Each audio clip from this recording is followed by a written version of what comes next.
जब से गाजी की, जब से गाजी की जमाने ने वफा। 100 रुपए से नहीं, रब की रहमत से गुजरती है, उसकी इनायतों से गुजरती है।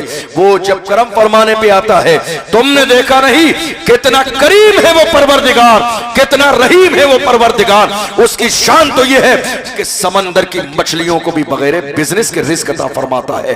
तुमने गौर किया कभी? समंदर की एक व्हील मछली को देख लो, कौन टलों खाना खाती है रोजाना, मगर ये सिर्फ रब का करम है कि बगैर कारोबार के अल्लाह समंदर में भी मछलियों को रिस्क अता फरमाता है कोई उनका कारोबार? है कोई उनका बिजनेस? नहीं, मगर अल्लाह रिस्क देता है। आप खेती से जुड़े हुए लोग हैं, आपने देखा होगा हम जमीन खोदते हैं, 200 फीट 300 फीट जमीन खोद लेते हैं कभी बोरिंग के लिए। अचानक जमीन में से मिट्टी के अंदर बंद एक मेंढक निकलता है 200 फीट 300 फीट जमीन के नीचे। मैं आपके जहन के लेवल की गुफ्तगू कर रहा हूं, आपको समझ में आए, ताकि आपके जहन में एक बात बैठनी चाहिए, अल्लाह का करम एक बंदे पर कितना है। 300 फीट जमीन के नीचे एक मेंढक निकल रहा है। हालत यह है, नीचे भी मिट्टी है, ऊपर भी मिट्टी है। हम ये देख रहे हैं, जिंदा रहने के लिए हवा की जरूरत, जिंदा रहने के लिए पानी की जरूरत, जिंदा रहने के लिए खाने की जरूरत। इसका मतलब यह है कि 300 फीट जमीन के नीचे एक मेंढक जिंदा है, तो मेरा परवरदिगार 300 फीट जमीन के नीचे उसके लिए हवा का भी इंतजाम करता है, पानी का भी इंतजाम करता है, खाने का भी इंतजाम करता है। जब जानवरों को रिस्क मिल रहा है तो हम तो अशरफुल मखलूकात हैं, हमें रिस्क क्यों ना मिलेगा? यकीन की कमी है, इसलिए जिंदगी में परेशान है। वरना अल्लाह का कुरान कहता है, वमा मिन दाब्बतिन फिल अर्द इल्ला अल्लाह रिज़्कुहा। जमीन में कोई जानवर भी ऐसा नहीं है मगर अल्लाह अपने करम से और रिस्क अता फरमाता है। एक जानवर भी ऐसा नहीं है मगर अल्लाह अपने करम से जानवरों को रिस्क देता है। तो अल्लाह ने हमें तो अशरफुल मखलूकात बनाया, लेकिन हमारा ईमान कहां है? इस्लाम हमारी जिंदगी में कहां है? दीन हमारी जिंदगी में कहां है? आप शाम को आए, किस वक्त आए आप शाम को? शाम के 7 बजे 8 बजे आपने खाना खाया, खाना खाने के बाद घर के बाहर चले गए, चौराहे पर बैठ गए रात के 2 बजे तक, और 2 बजे आके आप सो गए। आपको कभी इस बात की फिक्र हुई कि आपको जिस परवरदिगार ने पूरे दिन तमाम हादसों से महफूज रखा, फजर की नमाज पढ़ी जा रही है, एकदम जागने के बाद गोया कि ये शुक्र अदा किया जा रहा है, शुक्र है तेरा, आय अल्लाह तूने मुझे आज की रात एक नई जिंदगी और अता फरमाई। उठते ही नमाज पढ़ी जा रही है, सजदे शुक्र अदा किया जा रहा है, शुक्र है मेरे परवरदिगार, तू चाहता तो मौत का फरिश्ता भेजकर आज की रात में मेरी जिंदगी को तमाम कर देता, मगर तूने एक दिन की जिंदगी मुझे और अता फरमाई है। फजर की नमाज में सजदे शुक्र अदा किया जा रहा है, और सोने से पहले रात को सजदे शुक्र अदा किया जा रहा है। शुक्र है मेरे परवरदिगार, पूरे दिन मैं रोड पर रहा, बाजारों में रहा, कितने एक्सीडेंट हो गए, कितने लोग मर गए, मगर अल्लाह तेरा शुक्र है कि तूने सारे हादसों से मुझे महफूज रखा है।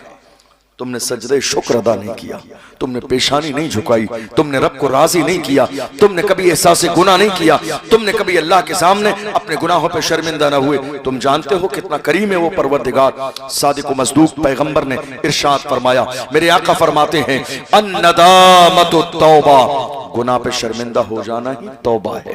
देखो उसकी मेहरबानी, अगर गुनाह हो जाए तो तुम गुनाह पे शर्मिंदा हो जाओ, अल्लाह गुनाह को माफ करने वाला है। दूसरे मकाम पर मेरे आका ने फरमाया, अत्ताइबु मिनज़्ज़म्बि कमन ला ज़म्ब ला, गुनाहों से तौबा करने वाला बंदा जब वो गुनाह से तौबा कर लेता है तो वो ऐसा ही गुनाह से पाक हो जाता है गोया कि उसने गुनाह किया ही नहीं है। ये अल्लाह की रहमत है, ये उसका करम है, ये उसकी मेहरबानी है, ये उसकी इनायतें हैं। लेकिन आप गौर कीजिए कि इस्लाम हमारी जिंदगी में कहाँ है। हम कह रहे हैं लब्बैक या रसूल अल्लाह, या रसूल अल्लाह हम हाजिर हैं। एक दिन, सिर्फ एक दिन गौर करके देख लो, मेरी कौम के जवानों से मैं हमेशा कहता हूं, एक दिन संजीदगी के साथ रसूलुल्लाह की महफिल में बैठकर ईमान को अपनी जिला बख्शने के लिए ये सोच लो कि हम रसूलुल्लाह से वादा कर रहे हैं, या रसूलुल्लाह हम हाजिर हैं। हम हाजिर कहाँ हैं, हम कहाँ हाजिर हैं। तुमने हीरो नहीं देखे, तुम तो नाचने गाने वालों को हीरो समझते हो, वरना हमने और आपने हमारी माते की आंखों से हीरो देखे हैं। हमने देखा है पिछले साल जब रमजान का महीना आया, फलस्तीन की सरजमीन पर बमबारी की जा रही थी, लाशें गिर रही थी, घर गिर रहे थे, मस्जिदों के ढेर पड़े थे, जवान बेटों के लाशें पड़े थे। मगर अल्लाह की इज्जत की कसम खा के कहता हूं, फलस्तीन के जवानों ने न एक सजदा कज़ा किया, न नमाजें कज़ा की, न रोजा छोड़ा है, न तरावी छोड़ी है, न जुमा छोड़ा है, न सदका छोड़ा है, न शुक्र छोड़ा है। हाल यह है जवान 22 साल के बेटे का जनाजा सामने है और एक 50 साल का बाप अल्लाह अकबर सजदा करता है और सजदा करके कहता है जान दे दी उसी की थी, हक तो यह है कि हक अदा न हुआ। जवान बेटे की लाश निगाहों के सामने है, फिर भी बाप सजदा करके कहता है न मस्जिद में न बैतुल्लाह की दीवारों के साए में नमाज इश्क अदा होती है तलवारों के साए। नारे तकबीर, नारे रिसालत, जश्न गौसे आज़म, मज़हब इस्लाम, हज़रत अल्लामा मुफ्ती अशरफ जिलानी साहब किबला। इस्लाम कहाँ है हमारी जिंदगी में? गौर कीजिएगा, मैं आपको एक छोटी सी बात बताऊं। सोशल मीडिया का दौर है, हम किसी भी छोटी सी चीज को देखते हैं तो उठाकर अपने स्टेटस पर लगा देते हैं। कोई नाच रहा है, हमने उठा के स्टेटस पे लगा दिया। कोई गाना गा रहा है, हमने उठा के स्टेटस पे लगा दिया। कहीं डांस पार्टी हो रही है, हमने उठा के स्टेटस पे लगा दिया। मैं जवानों से कहता हूं, जवानों स्टेटस लगाने से पहले भी गौर किया करो, वरना तुम्हारे मोबाइल के स्टेटस को देखकर दुनिया तुम्हारे स्टेटस का अंदाजा लगा लेती है कि तुम्हारा अपना लेवल क्या है, तुम्हारा अपना मेयार क्या है, तुम्हारी अपनी शान क्या है, तुम्हारा अपना मकाम क्या है। अरे हम क्या थे और क्या हो गए? पूछो डॉक्टर इकबाल से हमारी तारीख क्या है, तो डॉक्टर इकबाल ने कहा था हमारी तारीख रही है टल न सकते थे अगर जंग में अड़ जाते थे, पांव शेरों के भी मैदान से उखड़ जाते थे, तुझसे सरकश हुआ कोई तो बिगड़ जाते थे, तीर क्या चीज है हम तोप से लड़ जाते थे, शान आंखों में न जचते थे जहांदारों की, कलमा पढ़ते थे हम छाओं में तलवारों की। हम जो जीते थे तो जंगों की मुसीबत के लिए और मरते थे तेरे नाम की अजमत के लिए। दश्त तो दश्त है, दरिया भी न छोड़े हमने, बहरे जुल्मात में दौड़ा दिए घोड़े। ये किसी और की नहीं हमारी तारीख है, मोहम्मद अरबी के गुलामों की तारीख है। जवानों कहां हो आज आप? ये जवानी अय्याशियों के लिए नहीं है, जवानी शराब के लिए नहीं है, ये जवानी जिना के लिए नहीं है, ये जवानी नाफरमानी के लिए नहीं है, ये जवानी जो है नशे में जाय करने के लिए नहीं है, ये जवानी तबाह बर्बाद करने के लिए नहीं है। तुम्हें अंदाजा भी नहीं है, दुनिया की हर कौम का सबसे कीमती सरमाया उस कौम के नौजवान होते हैं। सबसे कीमती सरमाया, सबसे बड़ी दौलत दुनिया की हर कौम के उस कौम के जवान होते हैं। ये जवान हिदायत के रास्ते पे रहे तो कौमें मुअज़्ज़ज़ रहती हैं, और अगर यही जवान गुनाहों की दहलीज पे कदम रख दें तो कौमें जलील और रुस्वा हो जाती हैं। कहाँ हैं हमारे जवान? अल्लाह अकबर। अफसोस होगा आपको ये जानकर, हमारे 17 साल के जवान कहाँ हैं?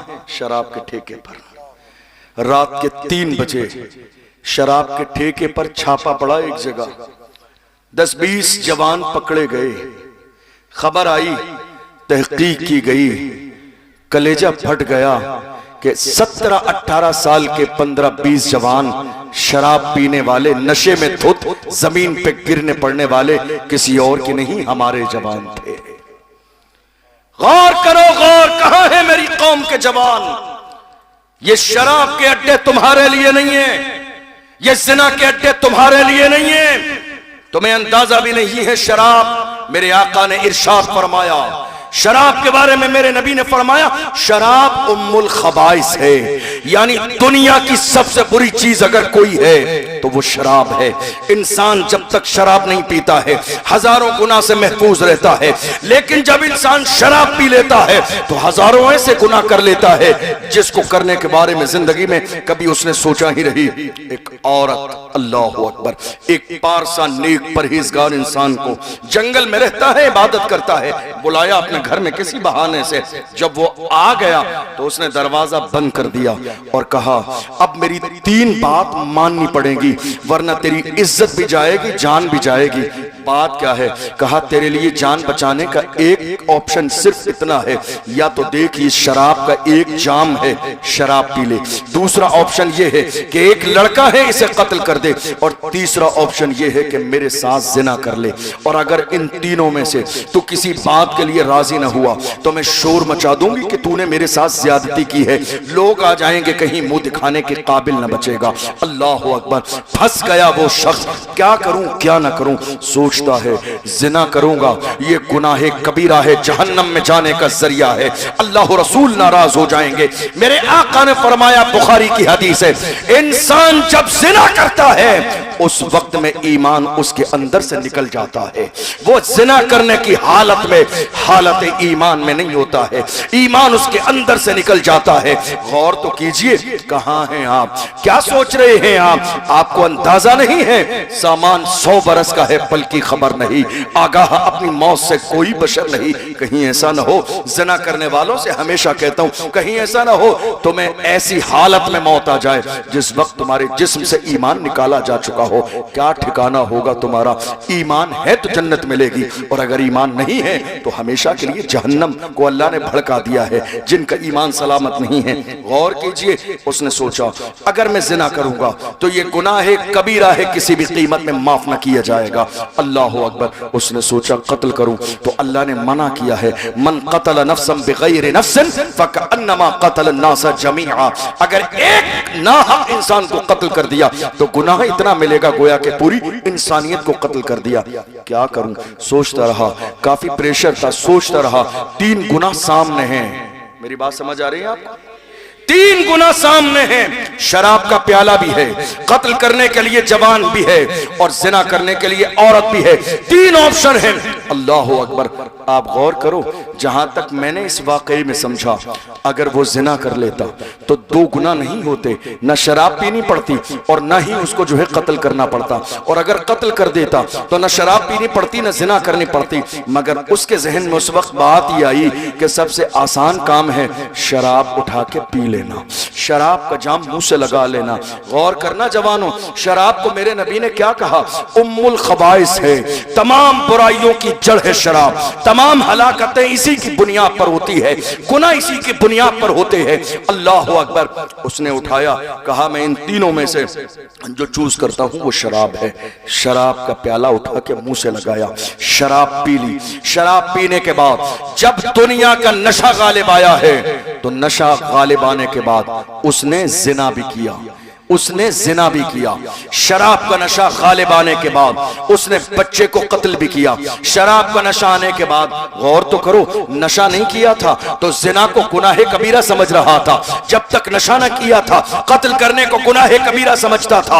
मगर उसने एक गुनाह की बुनियाद पर, अब शराब का नशा इतना गालिब है, ना जिना बुरा लगता है ना कत्ल करना बुरा लगता है। अल्लाह अकबर। शराब पीने की बुनियाद पर उसने दोनों गुनाह किए। अंदाजा लगाइए, क्या मेरे नबी का कलाम सच नहीं है? हुजूर ने फरमाया तमाम गुनाहों की जड़ है शराब। कहां हैं हमारे जवान? शराब के ठेले पर। अल्लाह अकबर। शराब के ठेके पर पहुंच रहे हैं रात के 4-4 बजे तक शराब के नशे में। तुम्हें अंदाजा भी नहीं है कितनी रिवायतें इस तरह की है कि शराब पीने वाले की दुआएं रद्द कर दी जाती है। कितनी रिवायतें इस तरह की है कि शराब पीने वाला शराब पीता है, उसकी 40 दिन की इबादत को कबूल नहीं किया जाता है। कहां हो जवानों, कहां हो? ये शराब इंसान की जिंदगी में हलाकत लाती है। शराब पीने से तबाही आती है। शराब पीने से चेहरे का नूर खत्म होता है। शराब पीने से इंसान की दौलत खत्म हो जाती है। शराब पीने से इंसान के घर की बरकतें खत्म हो जाती है।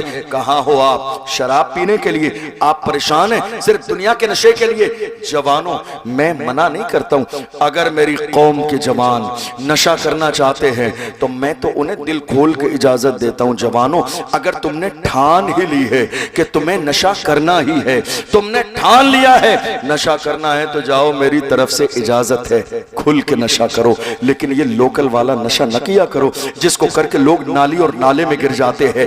ये लोकल वाला नशा नहीं, नशा करो ब्रांडेड नशा, वो नशा जो बिलाल हबशी ने किया, जो सलमान फारसी ने किया, जो सुहैब रूमी ने किया, जो हजरत अम्मार इब्न यासिर ने किया, जो हजरत सुमैया ने किया। कौन बिलाल है? मारा जाता है, घसीटा जाता है, परेशान किया जाता है, मगर बिलाल है पुकार के कहते हैं तू हो के तुरशरू मुझे काली हजार दे। ये वो नशा नहीं जिसे तुरशी उतार दे। इश्क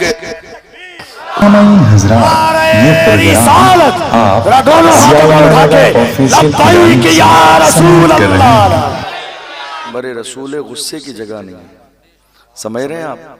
इसका अपना एक मकाम है। मैंने देखा है जो लोग अपनी जात के लिए इस मिंबर पर लड़ाई झगड़े और मामलात करते ना, जलील और रुस्वा होके रह जाते हैं। मैं ये बात गुस्से में और नाराजगी में नहीं कह रहा हूँ, चूंकि हमारी जिम्मेदारी है आपको समझाना, तो ये बात मैं मोहब्बत में कह रहा हूँ। देखिए, एक बेहतरीन बयान हमारे मेहमान का हो चुका है और आम तौर पर चूंकि सब लोग आज दिन में भी काम लोगों ने किया है और कल दिन में भी आप सबको काम करना है, तो नॉर्मल हमारा जिस्म जलसा सुनने की जो आज के ज़माने में ताकत रखता है वो बस 12:30-1 बजे तक। ये बात आप प्रैक्टिकल देखते हैं, समझ रहे हैं आप? अभी हजरत नात खानी कर रहे थे, मैंने उनको क्यों रोका?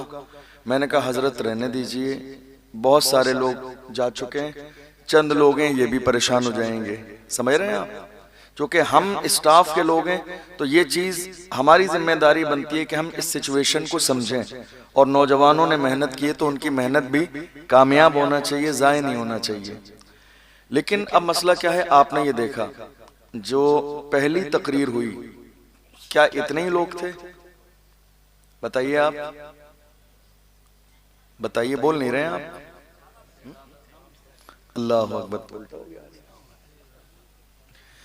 तो सही बात यह है कि इस पर थोड़ा सा गौर करें आप लोग, मतलब मोहब्बत के साथ मशवरा है आपसे, इस पर गौर कीजिए।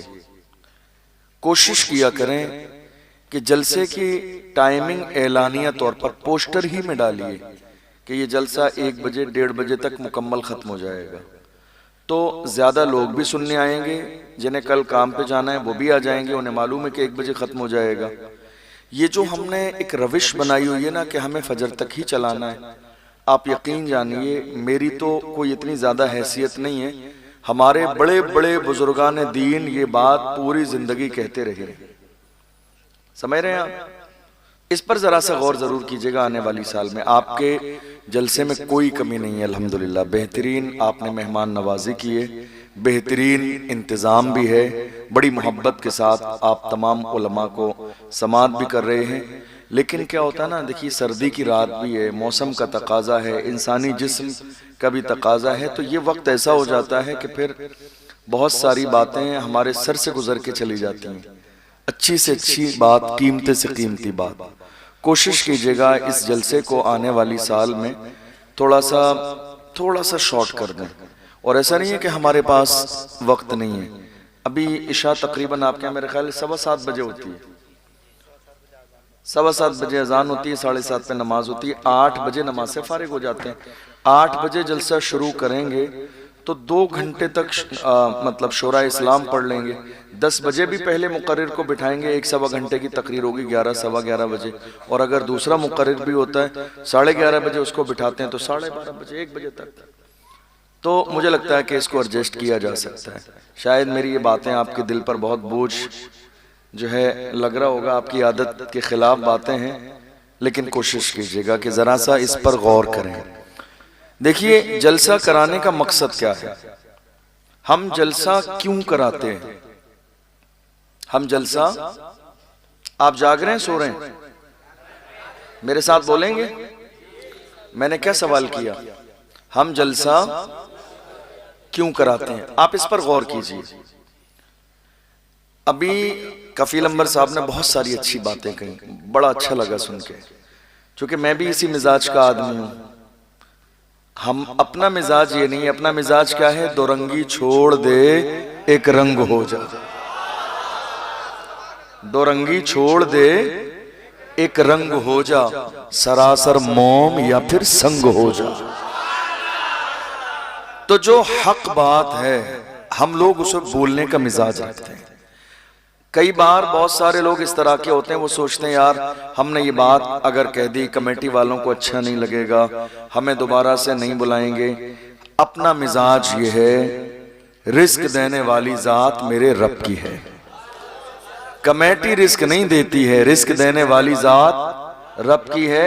उलमा को जो अल्लाह ने मकाम इस कुर्सी पर बैठने का दिया है वो हक बोलने के लिए दिया है, किसी की खुशामद के लिए नहीं दिया है। और इससे बड़ी बात यह है कि हम इमाम अहमद रजा के गुलाम हैं। इमाम अहमद रजा ने हमें हक बोलने का मिजाज दिया है। जिस जमाने में इमाम अहमद रजा से कहा गया नानपारा के नवाब की तारीफ कर दें तो जलाल में आ गए, इरशाद फरमाया अहमद रजा दुनियादार की नहीं तारीफ करेगा तो मदीने के ताजदार की तारीफ करेगा, अहमद मुख्तार की तारीफ करेगा। और जब तारीफ की तो क्या कहा, वो कमाल हुस्न हुजूर है कि गुमाने नक्शे जहां नहीं, यही फूल खार से दूर है, यही शम्मा है कि धुआं नहीं। फुसहा अरब के बड़े बड़े तेरे आगे यूं है दबे लचे, कोई जाने मुंह में ज़बान नहीं बल्कि जिस्म में जान नहीं। करूं तेरे नाम पे जां फिदा, न बस एक जां दो जहां फिदा, दो जहां से भी नहीं जी भरा, करूं क्या करोड़ों जहां नहीं। करूं मदहे अहले तो वल रजा, पड़े इस बला में मेरी बला, मैं गदा हूं अपने करीम का मेरा दीन पारे ना।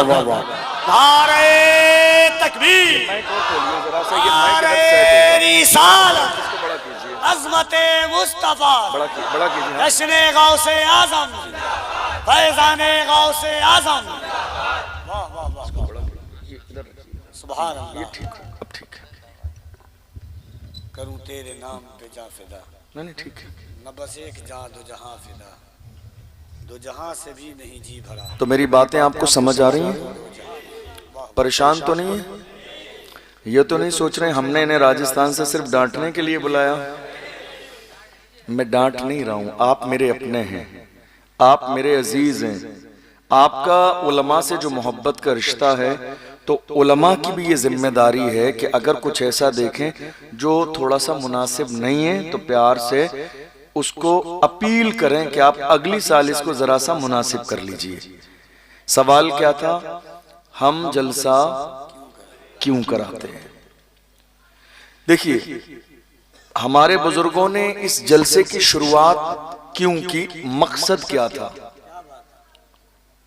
ऐसे तो बहुत बड़ी बड़ी कॉन्फ्रेंस हो रही हैं, मैं अभी 80 की स्पीड से तकरीर करके गुजर जाऊंगा, आपको बहुत मजा आ जाएगा, माशाअल्लाह सुभान अल्लाह नारे लगाएंगे आप, लेकिन रिजल्ट पर नजर शायद आपकी ना हो, पर मेरा मिजाज ये है कि मैं रिजल्ट पर नजर रखता हूं कि आप आए हैं, आपने इतने पैसे खर्च किए हैं तो आपको हासिल क्या हुआ। हमारे बुजुर्गों ने जलसे की शुरुआत की, उन्होंने ये देखा कि हमारी कौम के जो जवान हैं, जो बुजुर्ग हैं, वो अपनी कारोबारी लाइफ में, फैमिली लाइफ में इतने बिजी हैं कि उन्हें दीन की जरूरी बातें सीखने का वक्त नहीं मिलता है। तो जो छोटे बच्चे हैं वो तो मदरसे चले जाते हैं पढ़ने के लिए, लेकिन जो बड़े जवान हैं, बुजुर्ग हैं, उन्हें मदरसे में आने का और दीन सीखने का मौका नहीं मिलता है। तो उन्होंने महीने में, 2 महीने में एक रात का मदरसा लगाया जलसे की शक्ल में। क्या किया? एक रात का मदरसा।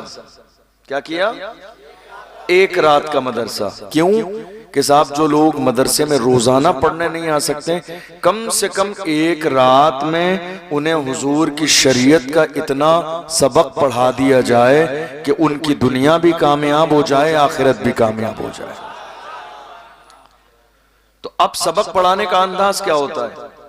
सबक पढ़ाने का अंदाज होता है कि सबक बहुत संजीदगी के साथ पढ़ाया जाए ताकि जो सामने वाला बंदा है उसके जहन के मुताबिक ठीक है, उसको समझ में आना चाहिए कि क्या पढ़ाया जा रहा है ताकि उसे याद हो जाए।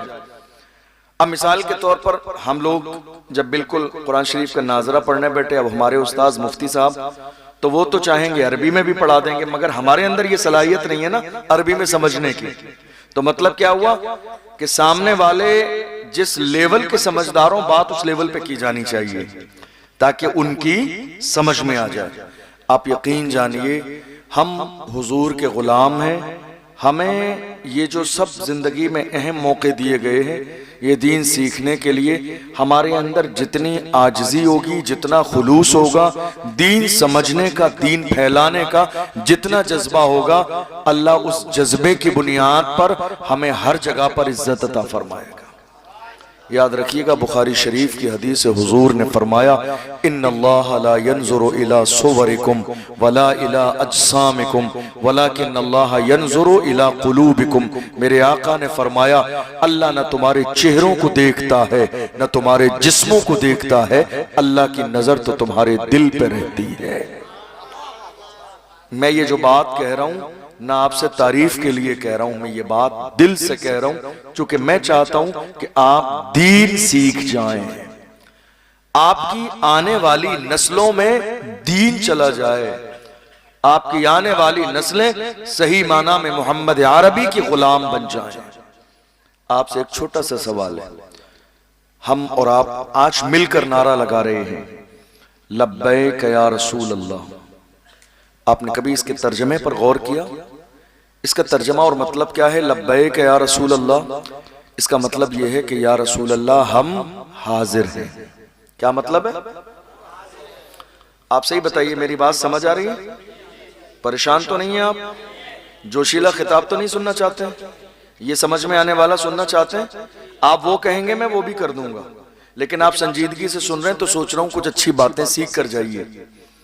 तो लब्बैक का मतलब क्या है? या रसूल अल्लाह हम हाजिर हैं। आप नारा तो लगा रहे हैं या रसूल अल्लाह हम हाजिर हैं, मैं भी नारा लगाता हूं खुलकर लब्बैक या रसूल अल्लाह हम हाजिर हैं, लेकिन कभी आपके जहन में ये ख्याल नहीं आया आप हाजिर कहां हैं? या रसूल अल्लाह हम हाजिर हैं, आप नारा लगा रहे हैं या रसूल अल्लाह हम हाजिर हैं। कभी ख्याल आया कि हम नारा लगा रहे हैं या रसूल अल्लाह हम हाजिर हैं, कहां हाजिर हो आप? मस्जिद में तो नहीं हूं, मदरसे में तो नहीं हूं, कहां हाजिर हो आप? दीन के काम में तो नहीं हूं, कहां हाजिर हो आप? वालिदैन की इताअत और खिदमत में तो नहीं हूं, कहां हाजिर हो?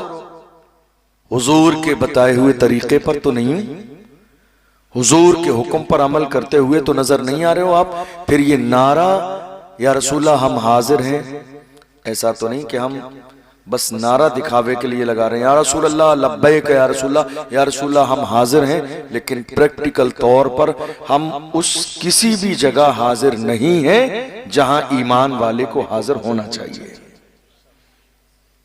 आपको समझ आई ये बात?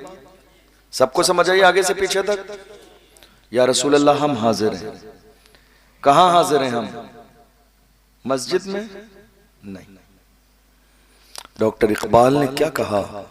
वाइज़े कौम की वो पुख्ता ख्याली न रही, बर्क तबाई न रही, शोला मकाली न रही, रह गई रस्म अज़ां रूह बिलाली न रही, फलसफा रह गया तलकीन गजाली न रही, मस्जिदें मरसिया खाहें के नमाजी न रहे, यानी वो साहिबे औसाफ हिजाजी न रहे, मस्जिद तो बना ली शब भर में ईमा के हरारत वालों ने, मन अपना पुराना पापी था बरसों में नमाजी बन न सका। हम कहां हाजिर हैं आज? न मस्जिद में, न दीन के लिए, न दुनिया के लिए, न इस्लाम के लिए, न तालीमाते कुरान के लिए, न रसूलुल्लाह के अहकाम पर। आपको एक बात बताऊं, आप मेरी बात से एग्री करेंगे, मुत्तफिक होंगे। हम नारा लगा रहे हैं इस्लाम जिंदाबाद। इस्लाम तो जिंदाबाद था और रहेगा, लेकिन मुझे एक बात बताइए, आप सोचिएगा जरूर, आज नहीं तो कल जरा बैठकर सोचिएगा मेरी बात। इस्लाम आज सिर्फ हमारी जबानों पर है, हमारी जिंदगी में इस्लाम कहां है? बताइए आप। इस्लाम सिर्फ हमारी जबानों पर है आज, हम जबान से नारा लगा रहे हैं इस्लाम जिंदाबाद। इस्लाम हमारी जिंदगी में कहां है? अगर इस्लाम हमारी जिंदगी में होता तो मेरी कौम का एक जवान भी बेनमाजी नहीं होता। अगर इस्लाम हमारी जिंदगी में होता तो मेरी कौम के 17 साल के जवानों के हाथ में शराब के प्याले नहीं होते। अगर इस्लाम हमारी जिंदगी में होता तो मेरी कौम के जवान जिना के अड्डे पर मौजूद नहीं होते। अगर इस्लाम हमारी जिंदगी में शामिल होता तो हमारे जवानों के हाथ में ताश के पत्ते नहीं होते। अगर इस्लाम हमारी जिंदगी में शामिल होता तो हमारी कौम सूद का कारोबार नहीं करती। अगर इस्लाम हमारी जिंदगी में शामिल होता तो जो माँ बाप औलाद की वजह से, सताने की वजह से रो रहे हैं, परेशान है, वो नौबत कभी हमारे घर में नहीं आती। इस्लाम सिर्फ हमारी जबान पर रह गया, इस्लाम हमारी जिंदगियों में नहीं है। आज क्या कहते हैं आप? क्या ये बात सच है या नहीं? क्या इस्लाम हमारी जिंदगी में आज है? देख लीजिए, आप सुबह के उठने से शाम के सोने तक सिर्फ एक दिन का जायजा लीजिए। मैं बहुत लंबी बात नहीं करूंगा और ऐसी बात भी नहीं करूंगा जो आपके सर से गुजर जाए। आप सुबह फजर में उठ रहे हैं और सो रहे हैं बिस्तर पर, उठने से सोने तक आप गौर कीजिए, आप उठते कब हैं? आप कह रहे हैं अल्हम्दुलिल्लाह मैं मुसलमान हूं, अल्लाह का शुक्र है, लेकिन गौर कीजिए ये जुमला आपकी जबान पर है क्या? आपकी जिंदगी में भी शामिल है? किस वक्त उठ रहे हैं आप? किस वक्त? शिकायत आपको यह है किसी ने कुछ करा दिया है, मेरा कारोबार बंदिश करा दी है किसी बाबा से, मेरा रिस्क बंधवा दिया है, कारोबार नहीं चलता, पैसा नहीं है, दौलत नहीं है, माल नहीं है, परेशानियां मेरी जिंदगी में है, कुछ नहीं मिलता है। क्यों नहीं मिलता है? किसी बाबा की इतनी औकात नहीं है जो तुम्हारा रिस्क रोक दे। रिस्क देने वाली जात मेरे रब की है, रिस्क देने वाली जात परवरदिगार की है। समझिए ओरिजिनल इस्लाम क्या है, समझिए ओरिजिनल दीन क्या है। बाहर आइए इस अंधविश्वास से कि बाबा ने हमारा रिस्क रोक दिया है। रिस्क देने वाली जात भी रब की है और रिस्क रोकने वाली जात भी रब की है। तुमने रिस्क लेने वाला काम किया ही नहीं। पैगंबर सादिक व मसदूक ने फरमाया, जिस घर में फजर के वक्त में नापाक मर्द और नापाक औरत सो रहे हो, फजर में जागे नहीं और जागकर गुस्ल न करें, सोते रहे और फजर का वक्त गुजर जाए, वहां रहमत वाले फरिश्ते नहीं आते। गौर करो आप, कहां हो? ये बाबा वाला मसला नहीं है, ये सिर्फ तुम्हारे काम है। आप कह रहे हो किसी ने कुछ करा दिया है, किसी ने कुछ नहीं कराया। ये तुम्हारे बुरे अमाल हैं जिसकी बुनियाद पर एक एक लुकमे के लिए तरस रहे हैं। ये हमारे अमाल हैं जिसकी बुनियाद पर हम परेशानी के दौर से गुजर रहे हैं। आप सुबह से लेकर देख लीजिए, आपकी एक दिन की जिंदगी पर गौर कीजिए। मैं बहुत ज्यादा बड़ी बात नहीं कहता। आप सुबह कब उठ रहे हैं? 10 बजे। जोहर का वक्त आया, आप जिस शॉप पर काम करते हैं आपने कभी बंद की नमाज़े जोहर के लिए? कभी ऐसा नहीं हुआ।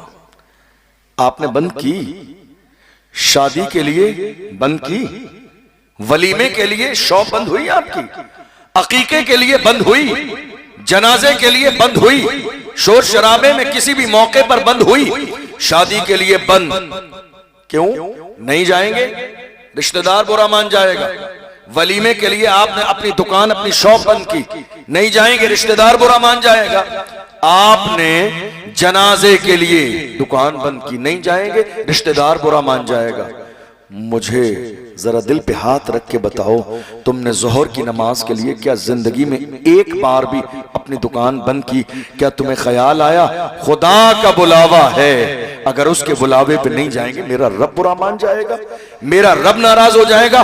जिस दिल में अगर एक बार भी जिंदगी में ये एहसास शामिल न हो, समझ लो इस्लाम उसकी जबान पर है, इस्लाम उसकी जिंदगी में बाकी नहीं है। कहां हैं हम एक दिन की जिंदगी पर? आप गौर कर लीजिए, एक दिन की जिंदगी पर हम मोमिन हैं, इस्लाम कहां है हमारी जिंदगी में? आप शाम तक चले जाइए, हम जो कारोबार करते हैं, कितनी बार ऐसी होती है, एक शख्स अपनी दुकान पर कारोबार करता है, उसके पास कोई चीज 100 रुपए की है, बेच रहा है 500 रुपए की, किसी शख्स ने आके उसकी कीमत लगाई 400 रुपए, तो इंसान उसी हलाल को हराम कैसे करता है जानते हो? वो कहते हैं अल्लाह की कसम खा के कहता हूं 400 रुपए तो मेरी खरीद नहीं है। समझ रहे हैं इस बात को? तुमने हलाल को हराम कर लिया। ये तुम्हारा सुबह से शाम तक की जिंदगी है। 400 की चीज नहीं थी, वो थी 100 की, बेच रहे थे 500 की, उसने 400 लगाए तो तुमने क्या कहना था? नहीं साहब मेरा दिल नहीं है, मेरा नहीं पड़ता पड़ता है, मैं नहीं बेचता।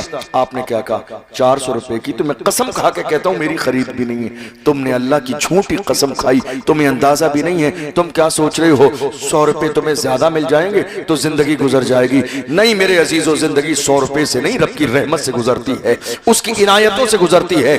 वो जब करम फरमाने पे आता है, तुमने देखा नहीं कितना करीम है वो परवरदिगार, कितना रहीम है वो परवरदिगार। उसकी शान तो ये है कि समंदर की मछलियों को भी बगैर बिजनेस के रिस्क अता फरमाता है। तुमने गौर किया कभी? समंदर की एक व्हील मछली को देख लो, क्विंटलों खाना खाती है रोजाना, मगर ये सिर्फ रब का करम है कि बगैर कारोबार के अल्लाह समंदर में भी मछलियों को रिस्क अता फरमाता है कोई उनका कारोबार? है कोई उनका बिजनेस? नहीं, मगर अल्लाह रिस्क देता है। आप खेती से जुड़े हुए लोग हैं, आपने देखा होगा हम जमीन खोदते हैं, 200 फीट 300 फीट जमीन खोद लेते हैं कभी बोरिंग के लिए। अचानक जमीन में से मिट्टी के अंदर बंद एक मेंढक निकलता है 200 फीट 300 फीट जमीन के नीचे। मैं आपके जहन के लेवल की गुफ्तगू कर रहा हूं, आपको समझ में आए, ताकि आपके जहन में एक बात बैठनी चाहिए, अल्लाह का करम एक बंदे पर कितना है। 300 फीट जमीन के नीचे एक मेंढक निकल रहा है। हालत यह है नीचे भी मिट्टी है, ऊपर भी मिट्टी है। हम ये देख रहे हैं जिंदा रहने के लिए हवा की जरूरत, जिंदा रहने के लिए पानी की जरूरत, जिंदा रहने के लिए खाने की जरूरत। इसका मतलब यह है कि 300 फीट जमीन के नीचे एक मेंढक जिंदा है, तो मेरा परवरदिगार 300 फीट जमीन के नीचे उसके लिए हवा का भी इंतजाम करता है, पानी का भी इंतजाम करता है, खाने का भी इंतजाम करता है। जब जानवरों को रिस्क मिल रहा है तो हम तो अशरफुल मखलूकात हैं, हमें रिस्क क्यों ना मिलेगा?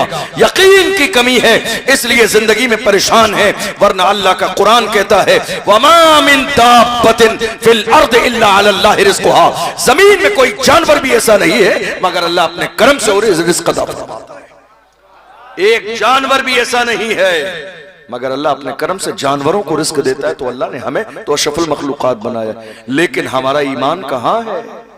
इस्लाम हमारी जिंदगी में कहां है? दीन हमारी जिंदगी में कहां है? आप शाम को आए, किस वक्त आए आप? शाम को, शाम के 7 बजे 8 बजे आपने खाना खाया, खाना खाने के बाद घर के बाहर चले गए, चौराहे पर बैठ गए रात के 2 बजे तक, और 2 बजे आके आप सो गए।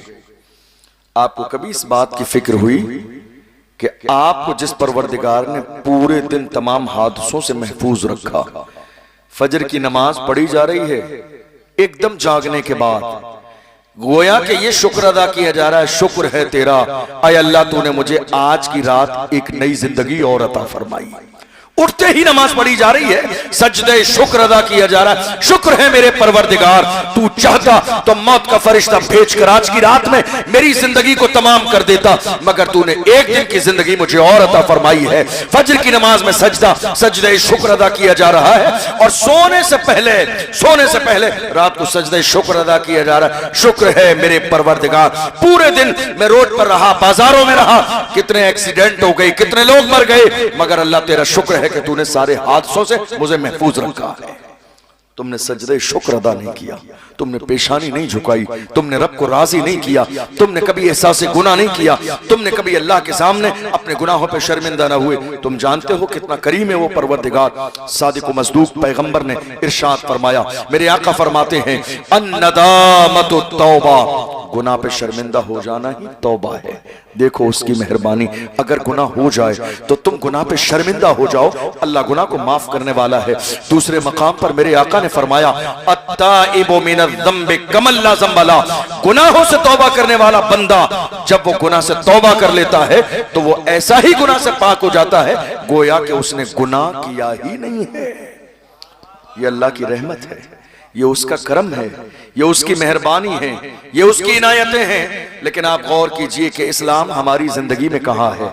हम कह रहे हैं लब्बैक या रसूल अल्लाह, या रसूल अल्लाह हम हाजिर हैं, एक दिन, सिर्फ एक दिन गौर करके देख लो। मेरी कौम के जवानों से मैं हमेशा कहता हूं, एक दिन संजीदगी के साथ रसूलुल्लाह की महफिल में बैठकर ईमान को अपनी जिला बख्शने के लिए ये सोच लो कि हम रसूलुल्लाह से वादा कर रहे हैं, या रसूलुल्लाह हम हाजिर हैं।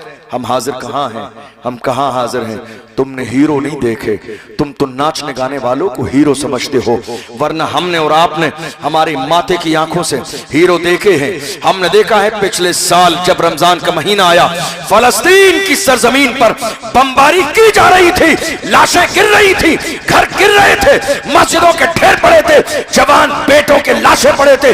मगर अल्लाह की इज्जत की कसम खा के कहता हूं, फलस्तीन के जवानों ने न एक सजदा कज़ा किया, न नमाजें कज़ा की, न रोजा छोड़ा है, न तरावी छोड़ी है, न जुमा छोड़ा है, न सदका छोड़ा है, न शुक्र छोड़ा है।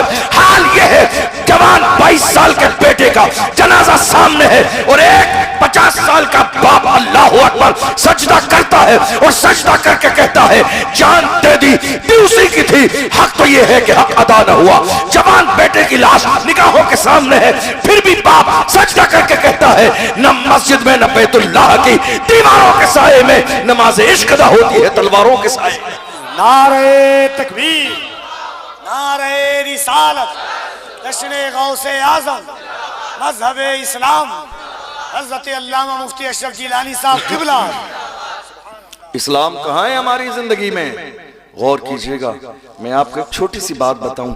सोशल मीडिया का दौर है, हम किसी भी छोटी सी चीज को देखते हैं तो उठाकर अपने स्टेटस पर लगा देते हैं। कोई नाच रहा है, हमने उठा के स्टेटस पे लगा दिया। कोई गाना गा रहा है, हमने उठा के स्टेटस पे लगा दिया। कहीं डांस पार्टी हो रही है, हमने उठा के स्टेटस पे लगा दिया। मैं जवानों से कहता हूं, जवानों स्टेटस लगाने से पहले भी गौर किया करो, वरना तुम्हारे मोबाइल के स्टेटस को देखकर दुनिया तुम्हारे स्टेटस का अंदाजा लगा लेती है कि तुम्हारा अपना लेवल क्या है, तुम्हारा अपना मेयार क्या है, तुम्हारी अपनी शान क्या है, तुम्हारा अपना मकाम क्या है। अरे हम क्या थे और क्या हो गए? पूछो डॉक्टर इकबाल से हमारी तारीख क्या है, तो डॉक्टर इकबाल ने कहा था हमारी तारीख रही है, टल न सकते थे अगर जंग में अड़ जाते थे, पांव शेरों के भी मैदान से उखड़ जाते थे, तुझसे सरकश हुआ कोई तो बिगड़ जाते थे, तीर क्या चीज है हम तोप से लड़ जाते थे, शान आंखों में न जचते थे जहादारों की, कलमा पढ़ते थे हम छाओं में तलवारों की। हम जो जीते थे तो जंगों की मुसीबत के लिए और मरते थे तेरे नाम की इज्जत के लिए। दश्त तो दश्त है, दरिया भी न छोड़े हमने, बहरे जुल्मात में दौड़ा दिए घोड़े। ये किसी और की नहीं हमारी तारीख है, मोहम्मद अरबी के गुलामों की तारीख है। जवानों कहां हो आज आप? ये जवानी अय्याशियों के लिए नहीं है, जवानी शराब के लिए नहीं है, ये जवानी जिना के लिए नहीं है, ये जवानी नाफरमानी के लिए नहीं है, ये जवानी जो है नशे में जाय करने के लिए नहीं है, ये जवानी तबाह बर्बाद करने के लिए नहीं है। तुम्हें अंदाजा भी नहीं है, दुनिया की हर कौम का सबसे कीमती सरमाया उस कौम के नौजवान होते हैं। सबसे कीमती सरमाया, सबसे बड़ी दौलत दुनिया की हर कौम के उस कौम के जवान होते हैं। ये जवान हिदायत के रास्ते पे रहे तो कौमें मुअज़्ज़ज़ रहती हैं, और अगर यही जवान गुनाहों की दहलीज पे कदम रख दें तो कौमें जलील और रुस्वा हो जाती हैं। कहाँ हैं हमारे जवान? अल्लाह अकबर। अफसोस होगा आपको ये जानकर, हमारे 17 साल के जवान कहाँ हैं? शराब के ठेके पर। रात के 3 बजे शराब के ठेके पर छापा पड़ा एक जगह, 10-20 जवान पकड़े गए। खबर आई, तहकीक की गई, कलेजा फट गया कि 17-18 साल के 15-20 जवान शराब पीने वाले, नशे में धुत, जमीन पे गिरने पड़ने वाले किसी और के नहीं हमारे जवान थे। गौर करो, गौर, कहां है मेरी कौम के जवान? ये शराब के अड्डे तुम्हारे लिए नहीं है, ये जिना के अड्डे तुम्हारे लिए नहीं है। तुम्हें अंदाजा भी नहीं है शराब, मेरे आका ने इरशाद फरमाया, शराब के बारे में मेरे नबी ने फरमाया शराब उम्मुल खबाइस है, यानी दुनिया की सबसे बुरी चीज अगर कोई है तो वो शराब है। इंसान जब तक शराब नहीं पीता है हजारों गुनाह से महफूज रहता है, लेकिन जब इंसान शराब पी लेता है तो हजारों ऐसे गुनाह कर लेता है जिसको करने के बारे में जिंदगी में कभी उसने सोचा ही नहीं। एक औरत, अल्लाह अकबर, एक पारसा नेक परहेजगार इंसान को जंगल में रहता है, इबादत करता है, बुलाया अपने घर में किसी बहाने से। जब वो आ गया तो उसने दरवाजा बंद कर दिया और कहा अब मेरी 3 बात माननी पड़ेगी वरना तेरी इज्जत भी जाएगी, जान भी जाएगी। बात क्या है? कहा तेरे लिए जान बचाने का एक ऑप्शन सिर्फ इतना है, या तो देख ये शराब का एक जाम है, शराब पी ले। दूसरा ऑप्शन ये है कि एक लड़का है, इसे कत्ल कर दे। और तीसरा ऑप्शन ये है कि मेरे साथ जिना कर ले। और अगर इन तीनों में से तू किसी बात के लिए राजी ना हुआ तो मैं शोर मचा दूंगी कि तूने मेरे साथ ज्यादती की है। लोग आ जाएंगे, कहीं मुंह दिखाने के काबिल न बचेगा। अल्लाह अकबर। फंस गया वो शख्स, क्या करूं क्या ना करूं, सोचता है जिना करूंगा ये गुनाह कबीरा है, जहन्नम में जाने का जरिया है, अल्लाह रसूल नाराज हो जाएंगे। मेरे आका ने फरमाया, बुखारी की हदीस है, इंसान जब जिना करता है उस वक्त में ईमान उसके अंदर से निकल जाता है।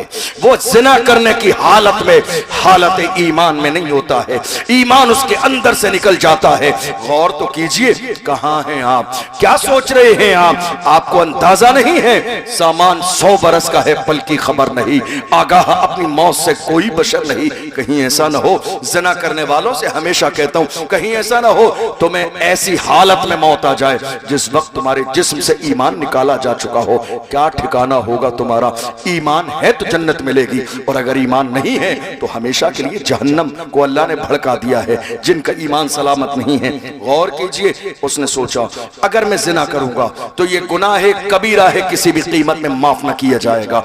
अल्लाह अकबर। उसने सोचा कत्ल करूं तो अल्लाह ने मना किया है, मन कतल नफ्सन बिगैर नफ्सिन फकअन्नमा कतल अन्नास जमीआ।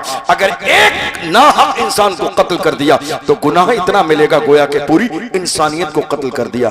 क्या करूं, सोचता रहा, काफी प्रेशर था, सोचता रहा। 3 गुनाह सामने हैं। मेरी बात समझ आ रही है आपको? 3 गुनाह सामने हैं, शराब का प्याला भी है, कत्ल करने के लिए जवान भी है, और जिना करने के लिए औरत भी है। 3 ऑप्शन हैं। अल्लाह अकबर। आप गौर करो, जहां तक मैंने इस वाकई में समझा, अगर वो जिना कर लेता तो 2 गुनाह नहीं होते, न शराब पीनी पड़ती और न ही उसको जो है कत्ल करना पड़ता। और अगर कत्ल कर देता तो न शराब पीनी पड़ती न जिना करनी पड़ती। मगर उसके जहन में उस वक्त बात ही आई कि सबसे आसान काम है शराब उठा के पी लेना, शराब का जाम मुंह से लगा लेना। गौर करना जवानों, शराब को मेरे नबी ने क्या कहा? उम्मुल खबाइस है, तमाम बुराइयों की जड़ है शराब, तमाम हलाकतें इसी की बुनियाद पर होती है, गुनाह इसी की बुनियाद पर होते हैं। अल्लाह अकबर। उसने उठाया, कहा मैं इन तीनों में से जो चूज करता हूं वो शराब है।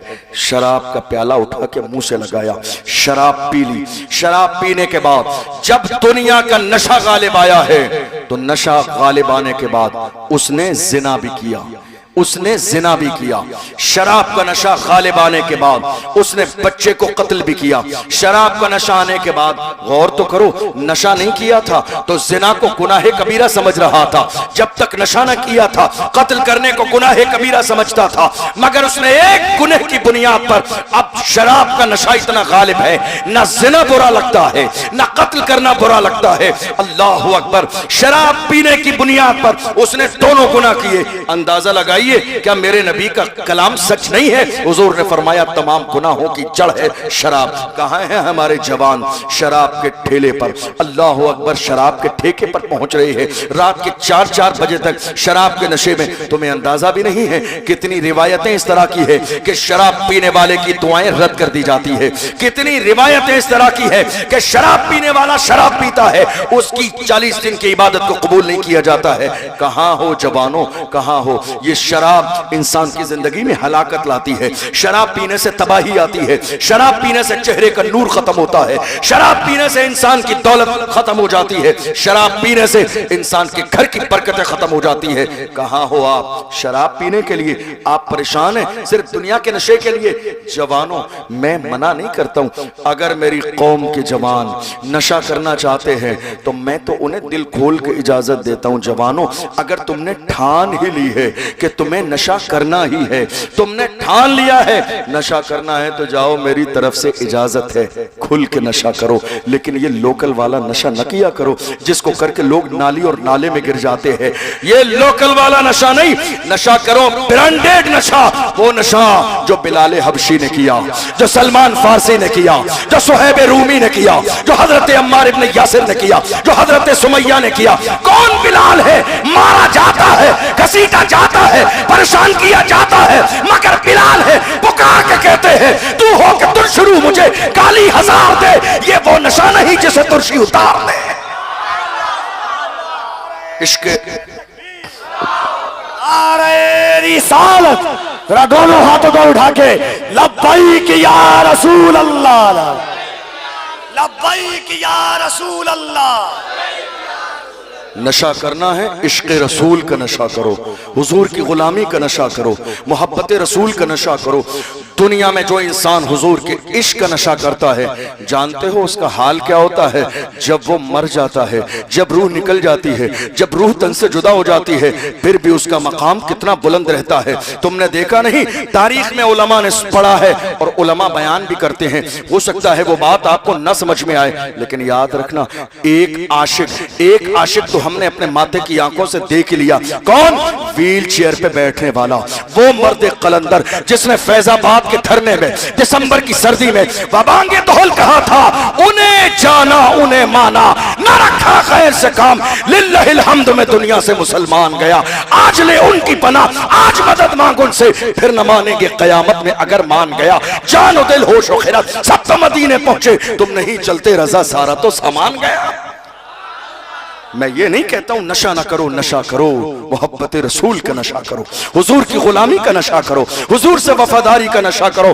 जब ये नशा गालिब आता है तो हाल क्या होता है? जब उस मर्द कलंदर का जनाजा निकलता था तो दुनिया पुकार के कहती थी आशिक का जनाजा है, जरा धूम से निकले, महबूब की गलियों से जरा घूम के निकले। जमाने में जब कब्र में उतारा जाता था तो गुलाम कहते थे जमीन मैली नहीं होती, ज़मन मैला नहीं होता, मोहम्मद के गुलामों का कफन मैला नहीं होता।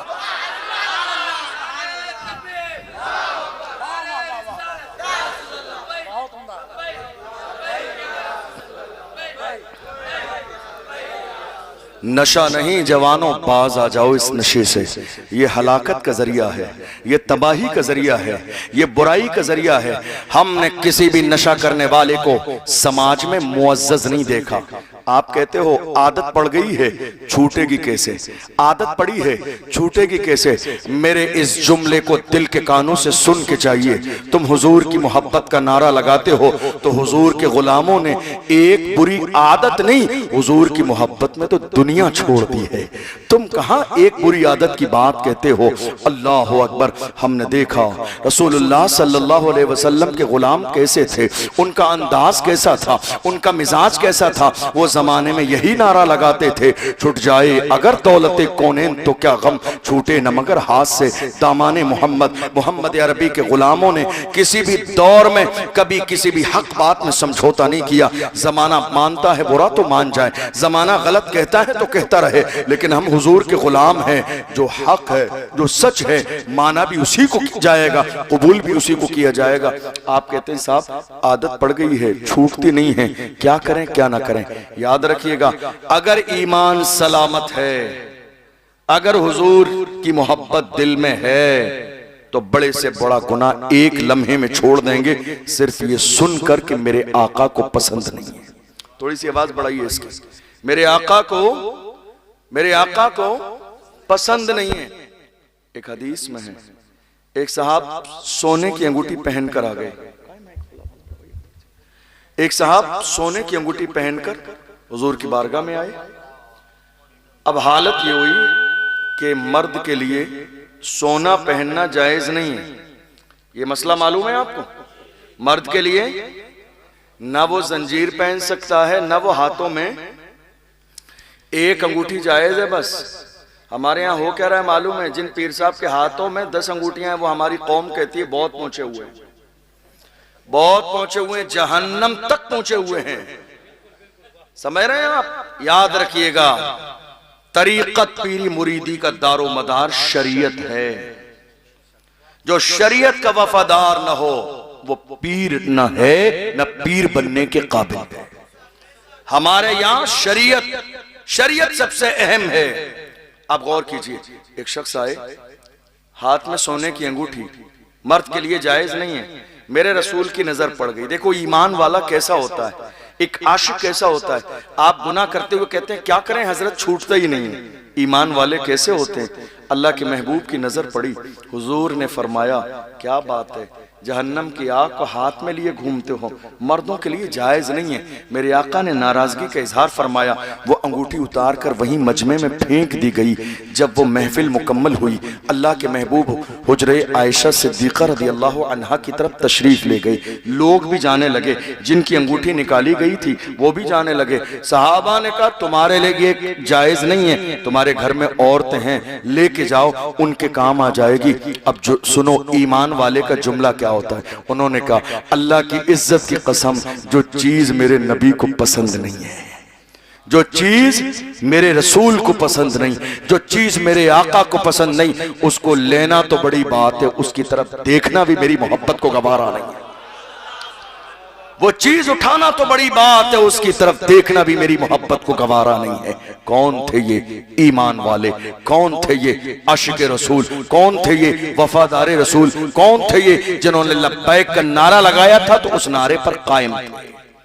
हम नारा लगा रहे हैं लब्बैक या रसूलल्लाह नहीं छोड़ेंगे। हमारे यहाँ मालूम है क्या होता है, हमारे यहाँ अगर जुमे के दिन इमाम साहब, मुझे नहीं मालूम आपके यहाँ के हालात क्या हैं, आप ये मत कहिएगा इमाम साहब ने कुछ सिखा दिया होगा। इमाम साहब शरीफ आदमी है, मेरी कोई ऐसी मुलाकात भी नहीं सलाम दुआ के अलावा, लेकिन मुल्क का हाल ऐसा है, अगर कोई भी आलिम दीन मस्जिद का इमाम कौम में किसी बुराई को, जैसे ढोल बाजे आज है या नहीं हमारे यहाँ शादियों में ढोल बाजे डीजे, अगर कोई आलिम दीन जुमे में तकरीर कर दे, तो अगर जिसके यहाँ ढोल बाजे डीजे बचे हैं थोड़ा सा दौलतमंद इंसान है, तो वो अपनी दौलत के नशे में इतना चूर रहता है कि कमेटी को कहता है जितने भी पैसे लगेंगे मैं खर्च करूंगा, इस इमाम को बदलो, इस इमाम को बदलो, दूसरा इमाम लाओ।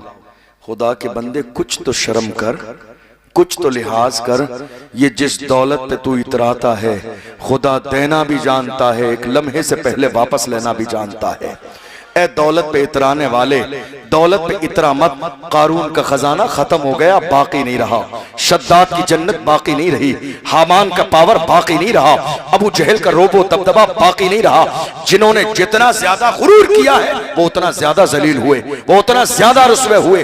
देख ले रुस्तम जैसे पहलवान जिन्होंने अपनी ताकत पे नाज था, जाके कब्र में देख लो जिस्म की हड्डियां भी सलामत नहीं है। कितने बड़े बड़े सूरमा आए जिन्हें दौलत पे नाज था, जिस्म को कीड़ों ने खा लिया, उनकी कोई औकात और कोई हैसियत बाकी नहीं है। याद रखना इलाज ये नहीं है इमाम को बदल दो, बदलना तो उस गलती को था जो गलती आप कर रहे थे। इमाम को नहीं बदलना था, उस गलत रवैये को बदलना था जो तुम्हारा रवैया शरीयत के खिलाफ, जो तुम्हारा रवैया दीन के खिलाफ, जो तुम्हारा रवैया इस्लाम के खिलाफ। और बहुत सारे लोग हमारे समाज में ऐसे भी हैं, देखा हाँ कोई बासर मालदार आदमी, भैया बात समझ आ रही है आप लोगों के, नहीं आ रही है, समझ में आ रही है? आपकी पंचायत चल रही है, बीच में बैठे थोड़ा सुन लीजिए आप, बात समझ में आ रही है तो बोलिए सुभान अल्लाह। मैं इस वक्त तकरीर कर रहा हूं कि मैं इस वक्त आमतौर पे तकरीर करने का आदी नहीं हूं और ये वक्त है भी नहीं, लेकिन बोल रहा हूं, थोड़ी देर सुन लीजिए तवज्जो से। हमारा हाल ये कि अगर बुराई करने वाला, गुनाह करने वाला कोई बासर आदमी है तो हम में से बहुत सारे लोग उसकी हाँ में हाँ मिलाने लग जाएंगे, गलत को गलत नहीं कहेंगे। क्या कहेंगे? अरे नहीं इमाम साहब को ऐसा नहीं कहना चाहिए था, खामोशी से कह देते, जुमे में बयान नहीं करना चाहिए था उनके खिलाफ। कोई आलिम किसी के खिलाफ जुमे में बयान नहीं करता है।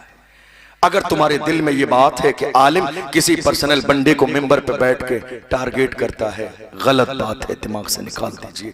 एक आलिम मिंबर पे बैठ के अपने बाप दादा का नहीं, रसूल पाक का फरमान सुनाता है।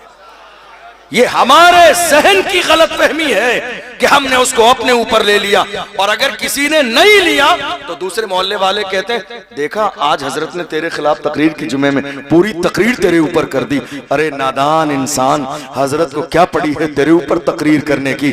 एक आलिम कुरान का पैगाम सुनाता है, एक आलिम दीन का पैगाम सुनाता है। मस्जिद में हम पढ़ा लिखा इमाम क्यों लाते हैं? ताकि हमें कुरान की तालीम दे, ताकि हमें हदीस की तालीम दे। अगर हक बोलने वाला इमाम नहीं चाहिए तो मस्जिद में इमाम की जरूरत ही नहीं है। कोई भी बाशरा आदमी नमाज रोजा जानने वाला नमाज पढ़ा दे, मगर पढ़ा लिखा इमाम काबिल आलिम दीन क्यों लाते हैं? ताकि वो हमें शरीयत का मसला सिखाए, दीन का मसला सिखाए, कुरान का पैगाम सिखाए, हमारी आने वाली नस्लों को इमाम अहमद रजा का गुलाम बनाए, बुजुर्गों का गुलाम बनाए। हम इसीलिए पढ़ा लिखा इमाम लाते हैं, और जब वो हक बोलता है तो वो हक बात हमसे गवारा नहीं होती है। थोड़े से जमाने के बाद फिर बुराई करने वाले वही होते हैं जो साथ रहने वाले होते हैं, गीबत करने वाले वही हैं। हर शख्स क्या चाहता है? हजरत हमारी हिमायत करें, इमाम साहब मिंबर पे हमारा नाम लेके तारीफ कर दें। याद रखिएगा, ये मिंबर किसी कमेटी, सदर, सेक्रेटरी, खजांची की तारीफ के लिए नहीं, अल्लाह रसूल के जिक्र के लिए है। मिजाज ये मत बनाइए मेरा नाम हो, मिजाज ये मत बनाइए मेरे बाप दादा का नाम हो। आपने इस जलसे को कराने के लिए अगर 50,000 रुपए भी दिए हैं तो एहसान नहीं है, एहसान उस परवरदिगार का है कि उसने तुमसे ये कबूल कर लिया है। वरना वो चाहता है तो मच्छरों से काम ले लेता है, वो चाहता है तो जानवरों से काम ले लेता है। एहसान हमारा नहीं, एहसान परवरदिगार का है कि उसने हमारी दौलत को अल्लाह ने अपने दीन के लिए कबूल कर लिया। ये एहसान परवरदिगार का है मेरे अजीजों। नहीं किसी ने मस्जिद में, हमारे यहाँ हो क्या रहा है, जिसने मस्जिद में, मस्जिद की तामीर में, मस्जिद के मीनार में, मस्जिद के साउंड में, मस्जिद के डेकोरेशन में 50,000 रुपए दे दिए। हालत क्या होती है? अब वही शख्स मूंछ तान के मस्जिद के अंदर साहिब हैसियत हो जाता है, किसी को बोलने नहीं देगा। नमाज के वक्त में किसी ने 10 मिनट पंखा ज्यादा चला दिया, वो आके बंद कर देगा, 4 उल्टी बातें सुनाएगा। तुम्हारे बाप का है बिल देते हो तुमने इतनी। यार खुदा के बंदो, ये गुरूर क्यों है, ये तकब्बुर क्यों है? तुमने मस्जिद में 50 नहीं, 50,000 नहीं, 50 लाख की भी अगर रसीद कटाई है तो याद रखना तुमने ये वक्त कर दिया है, तुमने अल्लाह के दीन के लिए दिया है, लोगों पे एहसान नहीं किया है, अल्लाह के दीन के लिए दिया है।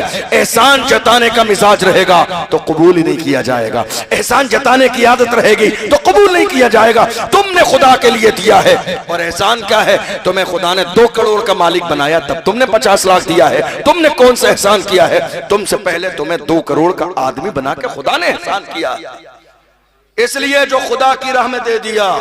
इसका यह मतलब हरगिज नहीं होता है कि आप मस्जिद के मालिक बन गए, आपका मस्जिद में खास पावर रहेगा। नहीं मेरे अजीजों, जो इंसान अल्लाह के घर में देने के बाद ये समझे कि मेरा खास पावर है, मेरा कहना माना जाए, उसका दिया हुआ अल्लाह की बारगाह में कबूल ही नहीं होगा। रब की रजा के लिए दीजिए, 1 रुपया दें या 1 लाख दें, रब की रजा के लिए दीजिए। मैं अर्ज कर रहा था, आज हमारे समाज में फैली हुई बुराई को अगर हमारे उलमा रोकने की कोशिश करते हैं तो होता क्या है?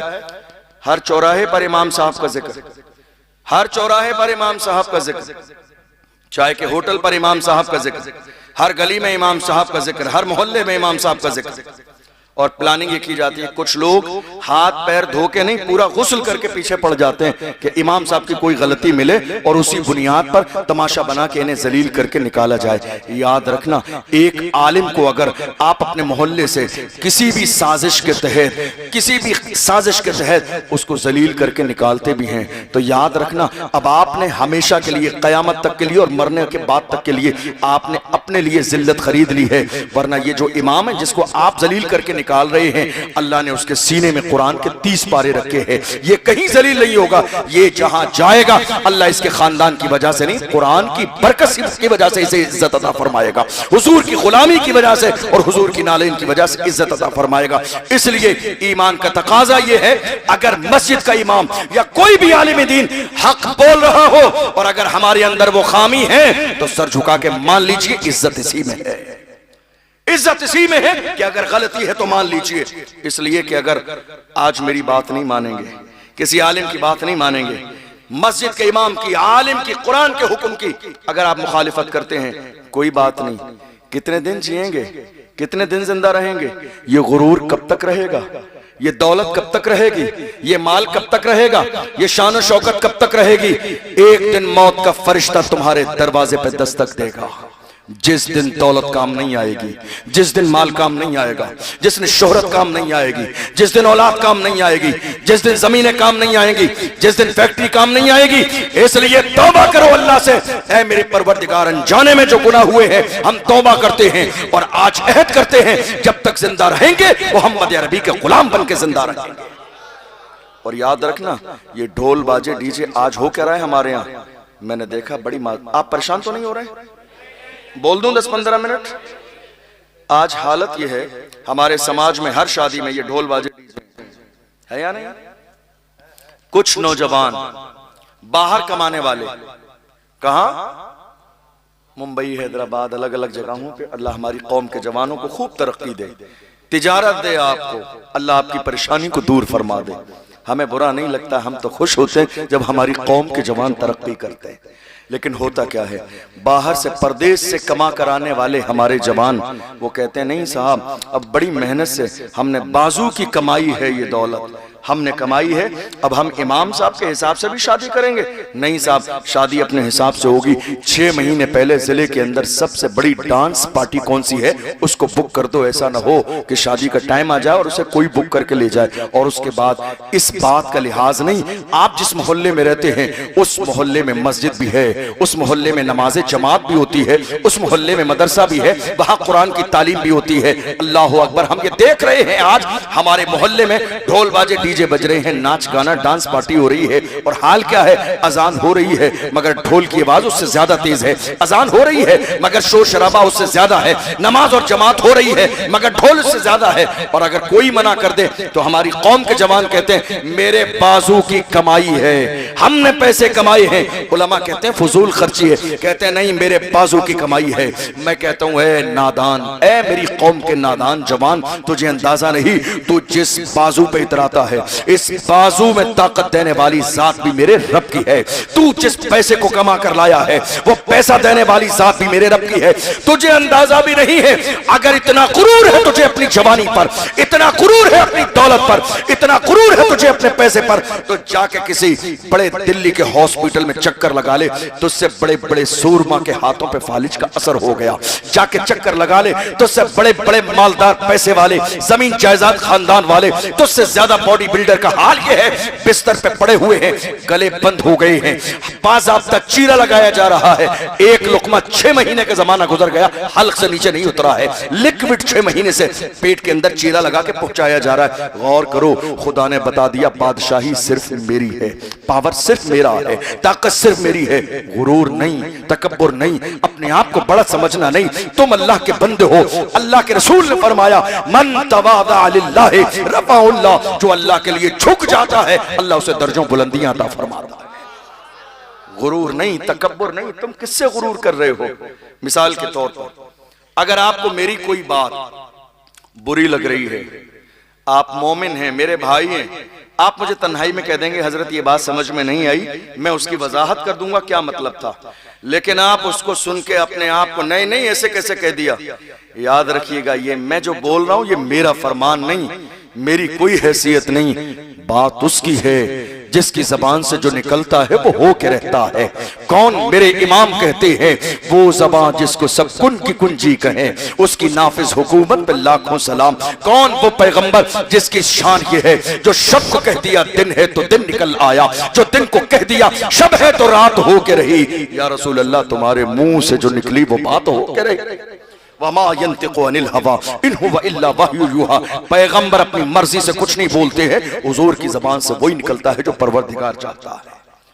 अल्लाह का कुरान कहता है या अय्युहल्लज़ीना आमनू qu अनफुसकुम व अहलीकुम नारा, ए लोगो, ए ईमान वालो, अपने आप को और अपने घर वालों को जहन्नम की आग से बचाओ, जहन्नम की आग से बचाओ, इसलिए कि जहन्नम का ईंधन इंसान और पत्थर है।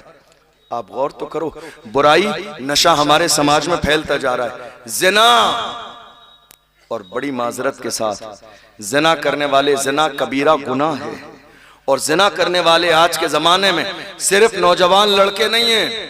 शर्म से सर तो तब झुकता है, दादा बन गए हैं फिर भी जिना कर रहे हैं, नाना बन गए हैं फिर भी जिना, 4 बच्चे जवान होने वाले हैं फिर भी प्यार मोहब्बत का ये खेल तमाशा खत्म नहीं हो रहा है। तुमने इस दुनिया को समझा क्या है?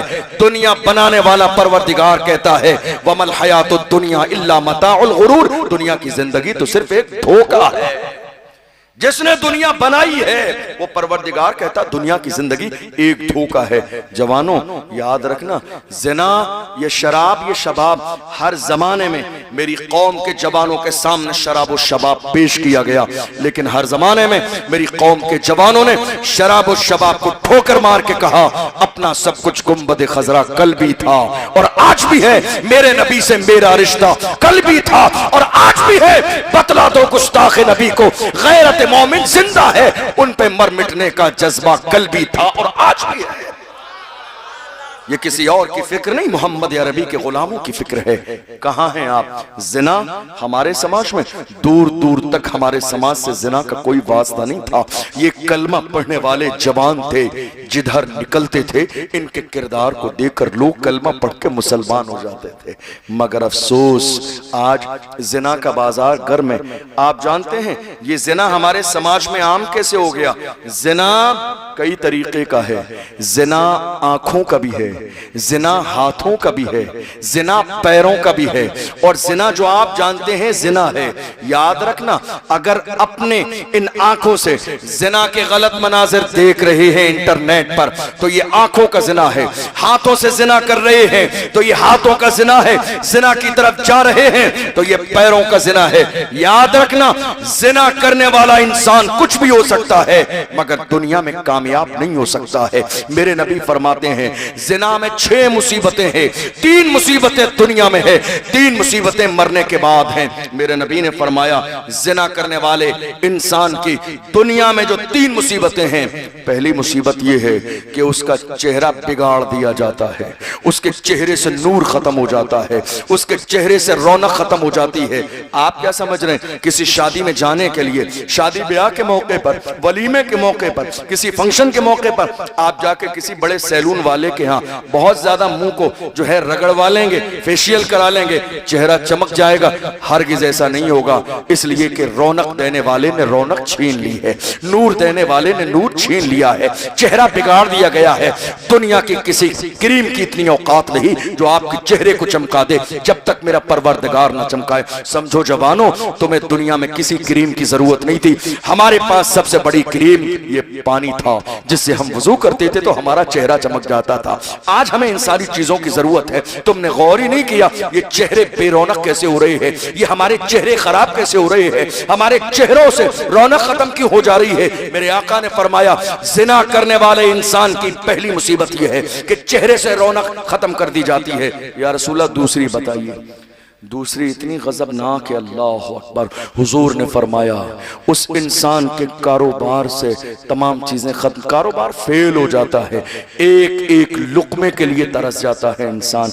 आप सोच रहे हैं किसी बाबा ने दुआ तावीज कर दिया इसलिए कारोबार फेल हो गया? नहीं, मेरे नबी ने फरमाया जो इंसान ज़िना का आदी हो जाए उसके रिस्क से बरकत को खत्म कर दिया जाता है, रिस्क में तंगी आ जाती है, मुसीबतें आती हैं उसके दरवाजे पर और उसकी जिंदगी में। किस इंसान की जो ज़िना करता है। तीसरी मुसीबत मेरे नबी ने फरमाया उसकी उम्र कम कर दी जाती है, जिंदगी कम कर दी जाती है। देख नहीं रहे हो आज क्या हो रहा है? क्या कहते हैं आप? अरे वो कल शाम को मेरे साथ खाना खाया, आज इंतकाल हो गया, कल दोपहर में ही तो मिला था, इंतकाल हो गया, आज सुबह ही तो बाजार में मिला था, इंतकाल हो गया, कल शाम को ही तो फोन आया था, इंतकाल हो गया। खुदा ने बता दिया बादशाही सिर्फ मेरी है। याद रखना कुल्लु नफ्सिन ज़ाइक़तुल मौत, जो दुनिया में आया है उसे मरना है, इसलिए बाज आ जाओ गुनाह से। या रसूल अल्लाह, मरने के बाद की मुसीबत क्या है? फरमाया जो ज़िना करने का आदी बन जाता है, अल्लाह अकबर, अल्लाह उससे नाराज होगा, कयामत के दिन का हिसाब सख्त लिया जाएगा और अल्लाह उसे जहन्नम में डाल देगा। एक औरत ने एक नौजवान को बुलाया, बड़ा नेक परहेजगार इंसान है, उसने बुलाया और कहा ए जवान मेरे साथ ज़िना कर ले, जरा दिल के कानों से सुनिएगा। जवान ने जवान से कहा मेरे साथ ज़िना कर ले। वो औरत बैठी है, वो जो नौजवान लड़की बैठी है, बस मैं बात मुकम्मल करने लगा हूं। वो लड़की बैठी है और जवान भी है। अल्लाह अकबर, मोहब्बत उस जवान से कहती है मेरे साथ जिना कर ले। क्या रखा है दुनिया में, थोड़े दिन के बाद मौत आ जाएगी, पता नहीं मरने के बाद क्या होगा क्या नहीं होगा, हमें मालूम नहीं है। अल्लाह ने ये बहार के दिन दिए हैं।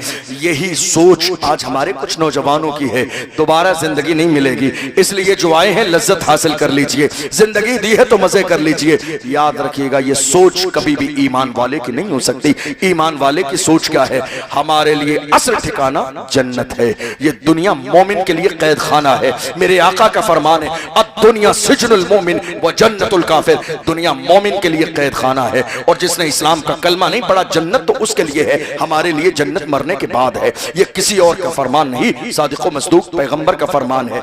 उस लड़की ने बुलाया, जवान से बहुत जिद की ज़िना करने की। उस जवान ने एक चिराग मंगाया, चिराग मंगाया, मेरी माएं और बहनें भी दिल के कानों से सुने, चिराग मंगाया और चिराग मंगाने के बाद जब उसको जलाया, अब चिराग की रोशनी कितनी होती है, उसकी लौ कितनी सी होती है, उसके बाद उसने अपनी उंगली को चंद सेकंड के लिए चिराग के करीब किया, उसकी लौ पर हटा लिया और उसकी जान निकल गई। चंद सेकंड चिराग की लौ पर क्या हम और आप उंगली रख सकते हैं? बताइए, नहीं रख सकते। उसने दूसरी उंगली रखी, फिर हटा लिया, हथेली को रखा, फिर हटा लिया। लड़की ने कहा जवान क्या करता है, हुस्न तेरे सामने है, शबाब तेरे सामने है, लड़की तेरे सामने है, जिना के लिए तुझे इजाजत दे चुकी है, आखिर करता क्या है, टाइम क्यों जाया करता है? उस जवान ने कहा, मेरे आका ने फरमाया जिना करने वाले को जहन्नम की आग में डाल दिया जाएगा। मैं देख रहा हूं क्या दुनिया की इतनी सी आग भी बर्दाश्त कर सकता हूं? क्या दुनिया की इतनी सी आग चंद सेकंड के लिए बर्दाश्त कर सकता हूं? प्रैक्टिकल देख रहा था, क्या सिर्फ एक उंगली को आग की तरफ कर सकता हूं? जब दुनिया की आग, दुनिया की आग, दुनिया की आग, उसकी तरफ एक उंगली नहीं रख सकता तो मुझे पूरा जहन्नम में डाल दिया जाए, बर्दाश्त कैसे करूंगा? अल्लाह अकबर। जिस जहन्नम के बारे में मेरे नबी ने फरमाया अगर एक सुई के बराबर खोल दिया जाए तो उसकी शिद्दत से दुनिया के सारे लोग हलाक हो जाएं, दुनिया के सारे लोग मर जाएं, इतनी आग है जहन्नम के अंदर। और तो कीजिए, हम मोहम्मद अरबी के गुलाम हैं। जवानों तौबा करो, आज जिना नहीं करेंगे, शराब नहीं पिएंगे, जुआ नहीं खेलेंगे, सट्टा नहीं लगाएंगे। याद रखना, इंसान जुआ और सट्टा सिर्फ इसलिए लगाता है कि शॉर्टकट में मालदार हो जाऊं। हमारे यहाँ आज यही तो हुआ, हमें अल्लाह ने जितना दिया है हम उस पर राजी नहीं है, हविस बाकी है, ये भी मिल जाए, ये भी मिल जाए, ये भी मिल जाए, बड़ी गाड़ी भी हो, बंगला भी हो, बड़ी जमीन भी हो। याद रखना, खुदा ने तुम्हारी किस्मत में जितना लिखा है उतना ही मिलके रहेगा। कोई सट्टे से मालदार नहीं होता है, कोई गलत कामों से मालदार नहीं होता है। और वक्ती तौर पर अगर ये दौलत आ भी जाए तो जिस रास्ते से आती है उसी रास्ते से वापस भी जाती है। यकीन रखो, खुदा ने तुम्हारी किस्मत में जो लिखा है वो तुम्हें मिलके रहेगा। इसलिए ये अहद करके जाओ, जब तक जिंदा रहेंगे जुआ नहीं, सट्टा नहीं। और जवानों, आखिर में एक आखिरी बात कह के जाता हूं, अगर तुम चाहते हो, अगर तुम चाहते हो कि अल्लाह तुम्हें हर कदम पर कामयाबी दे, बता दूं, बता दूं, परेशान तो नहीं है आप? आखिरी बात बता रहा हूं, अगर आप ये चाहते हैं कि अल्लाह आपको कामयाबी दे तो कामयाबी का राज क्या है? मेरे आका ने फरमाया रिज़ल रब्ब फी रिज़ल वालिदैन व सख्तुर रब्ब फी सख्तिल वालिदैन। माँ बाप अगर राजी हैं तो खुदा राजी है, माँ बाप अगर राजी नहीं है तो खुदा राजी नहीं। कहाँ हैं आप? हम तो ये देख रहे हैं आज के जमाने में, पहले का दौर ऐसा था लोग शादी के बाद अलग होते थे, आज हमारे जवान शादी से पहले ही अपना रवैया माँ बाप से खराब कर लेते हैं। आप दोस्तों में हैं तो आपका लहजा दोस्तों के साथ कितना नर्म है, मोहब्बत के साथ बात कर रहे हैं, खिला रहे हैं, पिला रहे हैं। होटल पे दोस्तों के साथ खाना खाने जा रहे हैं तो कोशिश कर रहे हैं जल्दी से पैसे निकाल के आप दें, आप उसको नहीं देने देते हैं। लेकिन वहीं एक बूढ़ी माँ पान खाने के लिए भी पैसों के लिए तरस रही है, मगर आप 10 रुपए जेब से निकाल के देने के लिए राजी नहीं है। एक बूढ़ी माँ घर में सालन बनाने के लिए तड़प रही है लेकिन उसको देने के लिए राजी नहीं है। आप घर में दोस्तों के साथ बड़ी घर से बाहर मोहब्बत के साथ रहते हैं लेकिन घर में आते हैं चीख रहे हैं वालिद पर, चीख रहे हैं माँ पर। वो माँ तन्हाई में जाके तुम्हारे लहजे की वजह से रो रही है, तुम्हारे लहजे की वजह से बूढ़े बाप की आंखों में आंसू है। याद रखना, तुम्हारे लिए बर्बादी का वो पहला दिन है जिस दिन तुम्हारे चीखने चिल्लाने की वजह से बूढ़ी माँ की आंखों में आंसू आ जाए। तुम्हारी तबाही और बर्बादी का वो पहला दिन है जिस दिन तुम्हारे चीखने और चिल्लाने की वजह से तुम्हारे बूढ़े बाप की आंखों में आंसू आ जाए। खबरदार खबरदार, तुम्हें अंदाजा भी नहीं जिसके घर में माँ के जनाजे निकल गए वो कितने महरूम लोग हैं। खुशनसीब हैं जिनके घरों में माओं की आवाज आ रही है, खुशनसीब हैं वो जवान जिनके घरों में 60 साल 70 साल का बूढ़ा बाप मौजूद है। तुम्हें अंदाजा भी नहीं, बूढ़े बाप की जूतियां भी दरवाजे पर पड़ी रहती हैं तो उनका भी एक रोब होता है या नहीं होता है? बूढ़े बाप की जूतियां भी दरवाजे पर पड़ी रहती है। हमारा हाल क्या है मालूम है? ये जो जबान की जो तलखी है ना, लहजे की गर्मी, पूरे समाज में सबके साथ, दोस्तों के साथ, भाई के साथ, रिश्तेदारों के साथ इज्जत, चीख किस पे रहे हैं? मां पे। जबान का तेवर किसे दिखा रहे हैं? जिस मां ने बोलना सिखाया। जबान की तेजी किसके साथ है? जिस मां ने बोलना सिखाया, जिस मां ने 9 महीने पेट में रखा, जिस मां ने 2 साल दूध पिलाया, जिस बाप ने उंगली पकड़ के चलना सिखाया।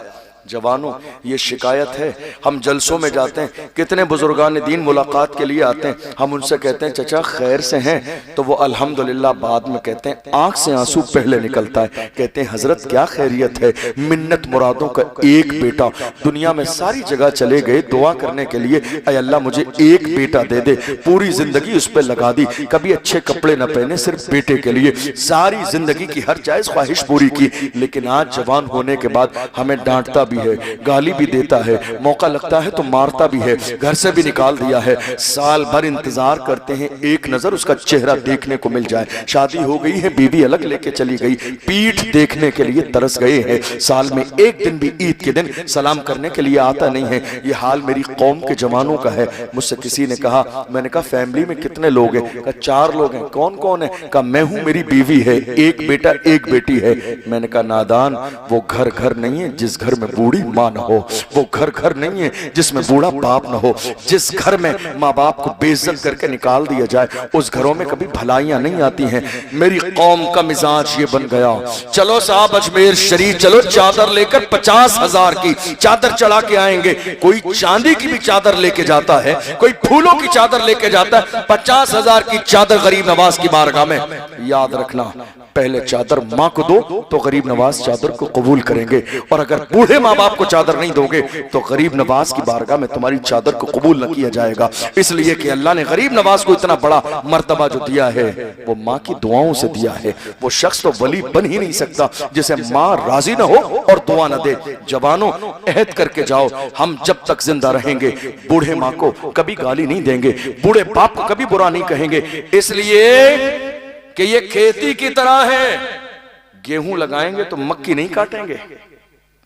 बात समझ आ रही? गेहूं लगाएंगे तो मक्की नहीं काटेंगे, मक्की लगाएंगे तो अनानास नहीं काटेंगे।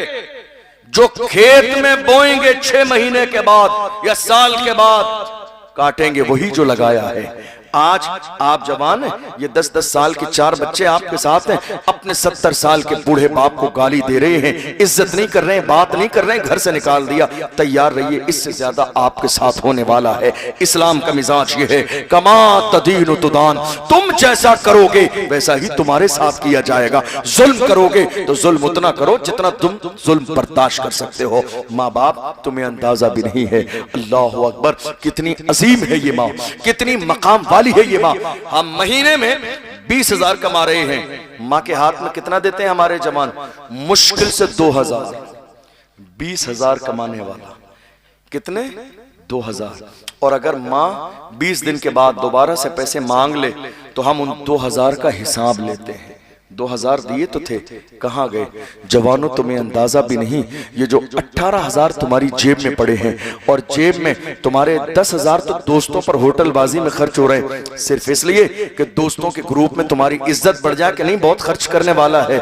नहीं, मस्जिद में खर्च करने से ज्यादा पैसा जो अजीज है वो माँ बाप के ऊपर खर्च करने का सवाब है। मदरसे से ज्यादा बेहतरीन वो पैसा है जो माँ पे खर्च किया जाए। तुम्हें अंदाजा ही नहीं है जो पैसा तुम बचा रहे हो ना, तुम्हें अंदाजा भी नहीं है तुम किससे बचा रहे हो। बूढ़ी माँ से कसम खा रहे हो, नहीं मेरे पास नहीं है, कसम खा रहे हो। अरे माँ को धोखा देने वालों, तुम झूठी कसम खा रहे हो। 4 दिन बाद देख लेना वाकई तुम्हें महरूम कर दिया जाएगा। तुम माँ को महरूम कर रहे हो, खुदा तुम्हें महरूम कर देगा। तुम किससे छुपा रहे हो? जिस माँ का हाल ये है, बचपन के जमाने में जब तुम स्कूल कॉलेज में होते थे, मोहल्ले से कोई खाने की चीज आती थी तो ये माँ छुपा छुपा के तुम्हारे लिए रखती थी कि मेरा लाल आएगा तो उसको खिला दिया जाएगा। क्या दिल उसके सीने में नहीं है? दिल उसके सीने में भी है, मगर माँ माँ होती है। माँ का मकाम होता है। इसलिए अहद करके जाइए, हम मोहम्मद अरबी सल्लल्लाहु अलैहि वसल्लम के गुलाम हैं। जब तक जिंदा रहेंगे वालिदैन की जूतियां अपने सर पे रखेंगे, कभी बुरा नहीं कहेंगे, सताएंगे नहीं, गाली नहीं देंगे, परेशान नहीं करेंगे। इसलिए कि मेरे आका ने फरमाया, रिदर रब्ब फी रिज़ल वालिदैन व सख्तुर रब्ब फी सख्तिल वालिदैन। माँ बाप अगर राजी हैं तो खुदा राजी है, माँ बाप अगर राजी नहीं हैं तो खुदा राजी नहीं है। समझो इस जुमले को, अगर माँ और वालिद राजी नहीं है तो न जलसा कबूल है, न मिलाद कबूल है, न महफिलें कबूल हैं, न नेकियां कबूल हैं, अगर वालिदैन राजी नहीं है। इसलिए कोशिश करो, गौर कर लो, दिमाग दौड़ा लो, तुमने कब वालिदैन से तेज लहजे में बात की, कब माँ बाप को बुरा कहा, कब माँ बाप को सताया, कब माँ बाप को तकलीफ दी है। इन सारी चीजों पर जो है जोर डाल के सोच लो। जिस दिन ये बात तुम्हें समझ में आ गई, याद रखना तुम्हारी कामयाबी का वो पहला दिन होगा। ये बूढ़े माँ बाप है, तुम्हें अंदाजा ही नहीं। आज समाज में क्या हो गया? आज समाज में ये हो गया, पीर साहब आने वाले हैं, पीर साहब की आमद से पहले हमारी कौम के जवान 1 क्विंटल गुलाब के फूल की पत्तियां ला के रखे हुए हैं। किसके लिए? पीर साहब के कदमों में डाली जाएंगी। 1 किलोमीटर से पहले हजरत आने वाले हैं, 4 किलोमीटर से पहले इस्तकबाल होगा। बड़ी माजरत के साथ, मुझे ऐसा इस्तकबाल बिल्कुल भी नहीं पसंद है कि इस्तकबाल करने वाला मेरे कदमों में फूल बिछाए और अपने बूढ़े माँ के कदमों में कांटे बिछाए।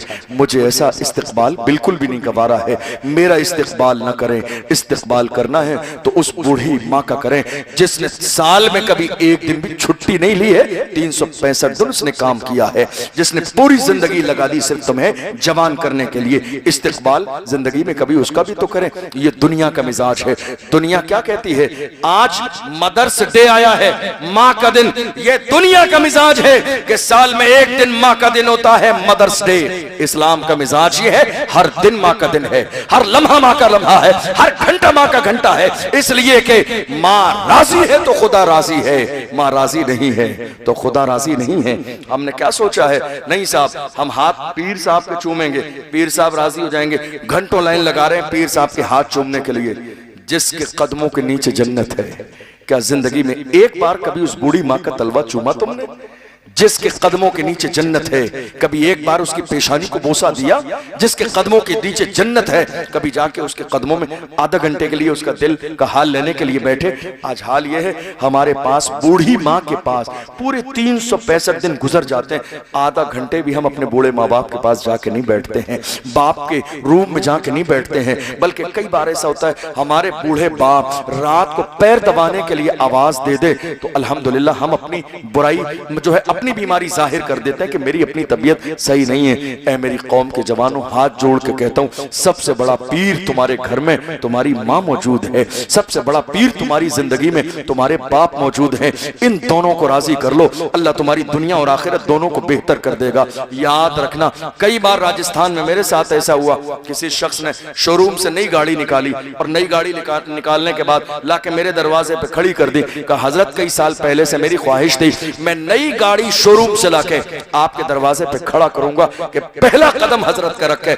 मैं मिंबर पे ऑन रिकॉर्ड ये बात कह रहा हूं, अल्लाह गवाह है इस बात पर कि मैं उस गाड़ी में नहीं बैठा।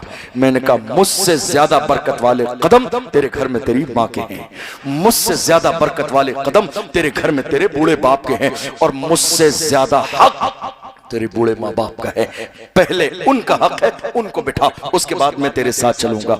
कितनी बार ऐसा हुआ, लोगों ने नया घर बनाना था, मकान की जमीन की बाज़ाब्ता नींव खोद ली और उसके बाद कहा हजरत हमारी ख्वाहिश है आपके बरकत वाले हाथों से पहली ईंट रख दीजिए। मैंने कहा नहीं, पहली ईंट तुम दुआ करो, इस वक्त तुम्हारी माँ जिंदा है, दुआ करो, तुम्हारे वाले जिंदा हैं, मुझसे ज्यादा बरकत वाले हाथ तुम्हारे बूढ़े माँ बाप के हैं, उनसे नी रखवाओ, मैं तो दोबारा आके भी नी रख दूंगा और दुआ कर दूंगा हर चीज में।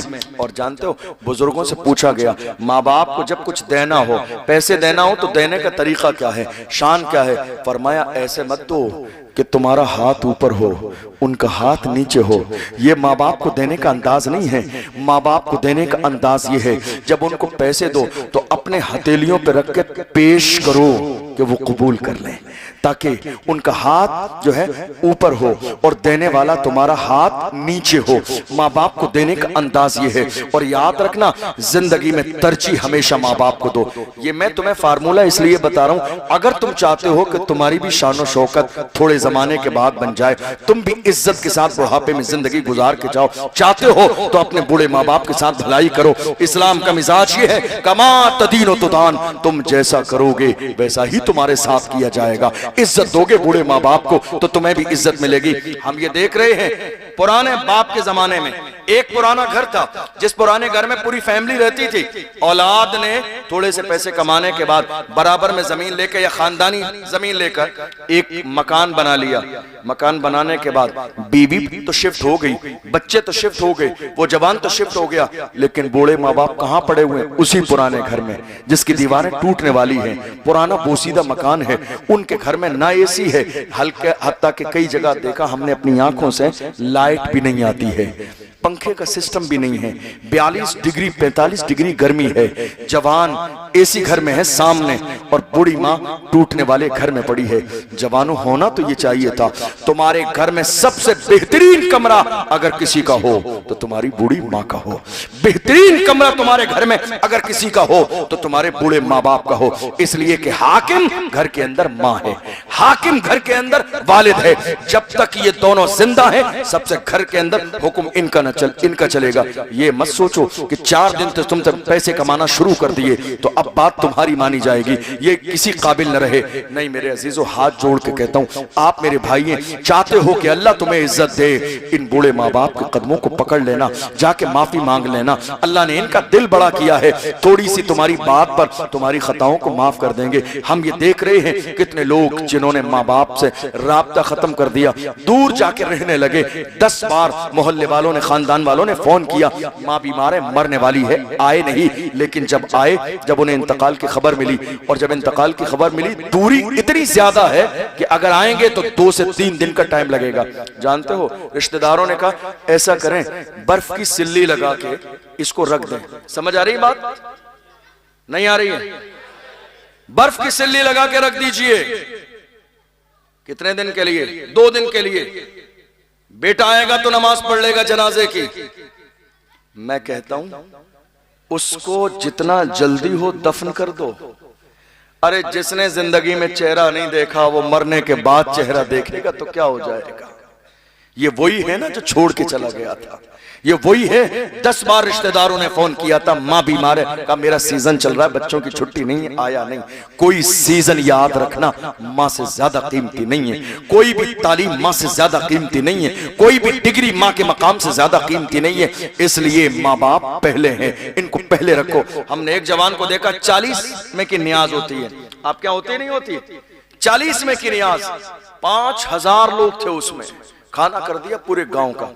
हमने कहा ये क्यों किया है, क्यों किया? ये कह रहे हैं साहब हमने सवाब के लिए किया है। हमने कहा नादान इंसान, ये सवाब के लिए नहीं है, ये समाज के लिए है, समाज के लिए है। किसके?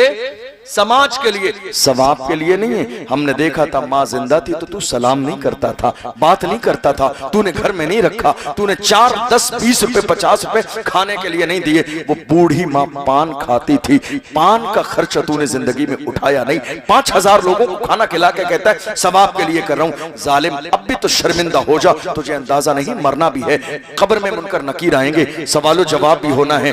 जुल्म मत कीजिए, और जुल्म करते हैं तो तैयार रहिए, जुल्म करेंगे तो जुल्म किया जाएगा। जवानों, आज की इस अजीमुशान महफिल से ये पैगाम लेकर जाओ, न हम शराबी बनेंगे, न हम जुआरी बनेंगे, न हम सट्टा लगाने वाले बनेंगे, न हमारी शादियों में ढोल बाजे डीजे बजेंगे। इसलिए अगर अपने आप को मोहम्मद अरबी का गुलाम कहते हो तो याद रखो, गुलामों का अंदाज वैसा नहीं होता है। गुलामों को अंदाज हमेशा वैसा होता है जैसा आका की मर्जी होती है, और मेरे आका की मर्जी ढोल बाजे डीजे की नहीं है। मोहम्मद अरबी के गुलामों की शान क्या होती है? वो तो जमाने के सामने पुकार के कहते हैं लहद में इश्क रुके शाह का दाग लेके चले, अंधेरी रात सुनी थी चिराग लेके चले, तेरे गुलामों का नक्शे कदम है राहे खुदा, वो क्या फेंक सके जो ये सुराग लेके चले। कोशिश कीजिए, जिना नहीं, शराब नहीं, सट्टा नहीं, गुनाहों की दहलीज पर कदम नहीं रखना। और आज मेरी नसीहत पर जाकर बूढ़े माँ बाप से माफी मांग लेना। मैं आज इस कुर्सी पर बैठकर तकरीर कर रहा हूं, ये मेरी मेहनत नहीं, मेरी माँ की दुआओं का नतीजा है। ये माँ की दुआएं हैं। मैं जब अपने शहर में होता हूं, आपको हैरत होगी ये बात जान के, मैं जब अपने शहर में होता हूँ तकरीर करने के लिए किसी जलसे में जाता हूँ और अपनी अम्मी को बताता हूँ कि मैं रात को 3 बजे या 4 बजे वापस आऊंगा बयान करके। आपको जान के हैरत होगी, घर वाले सब सो रहे होते हैं, तन्हा दरवाजा खोलने के लिए 4 बजे भी माँ होती है जो जागती होती है।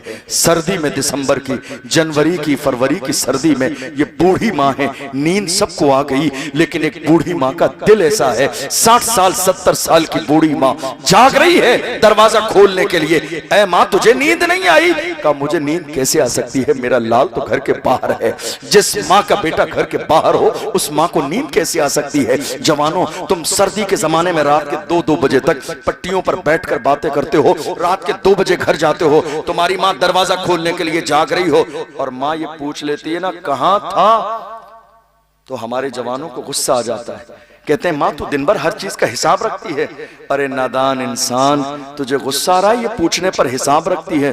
तुझे अंदाजा नहीं है, जिस दिन इसका जनाजा निकल जाएगा तू रात भर भी नहीं आएगा, तुझे कोई पूछने वाला नहीं होगा कहां था कहां नहीं था। जिंदा है तो पूछ रही है, जिंदा है तो ख्याल है, जिंदा है तो तुझे याद कर रही है, जिंदा है तो तेरी फिक्र कर रही है। हमने जमाने में देख लिया, कोई किसी को पूछने वाला नहीं है, कोई किसी का ख्याल करने वाला नहीं है। ये माँ का दिल है, तुम दो वो दुआ फिर भी देती है, तुम ना दो वो दुआ फिर भी देती है, तुम उसे साथ रखो वो दुआ फिर भी देती है, तुम उसे अलग कर दो वो दुआ फिर भी देखती है।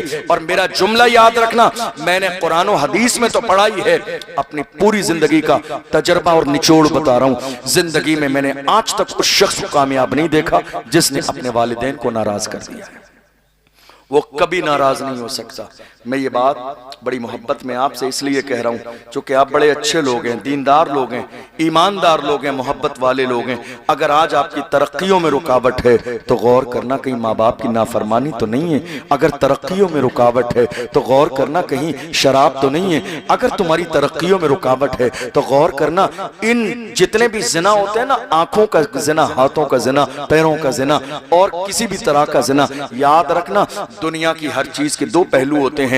इंटरनेट हमारे लिए अगर उससे दीन का काम किया जाए तो रहमत भी है और गलत इस्तेमाल हो तो जहमत भी है। हमारे जवान रात के 4-4 बजे तक बिस्तर में लेटे इंटरनेट चला रहे हैं। शैतान उनके ईमान पर हमला करता है और जिना की दहलीज तक पहुंच जाते हैं। मुझसे कई जवानों ने कहा हजरत हमारे लिए दुआ कर दीजिए, हम ख्वाब में इन आंखों से हुजूर का दीदार करना चाहते हैं। मैंने कहा मैं दुआ कर दूंगा, और वहां भी नवाजने में कमी नहीं है। उस बारगाह की शान तो ये है, यहाँ फासलों की जियादती से इनायतों में कमी नहीं। कोई दूर रह के उवैस है, कोई पास रह के बिलाल है, वहां कमी नहीं है। लेकिन तुम अपनी आंखों पे गौर करो, क्या तुम्हारी आंखें हैं इस काबिल जो तुम यार का चेहरा देखो, मुस्तफा का चेहरा देखो?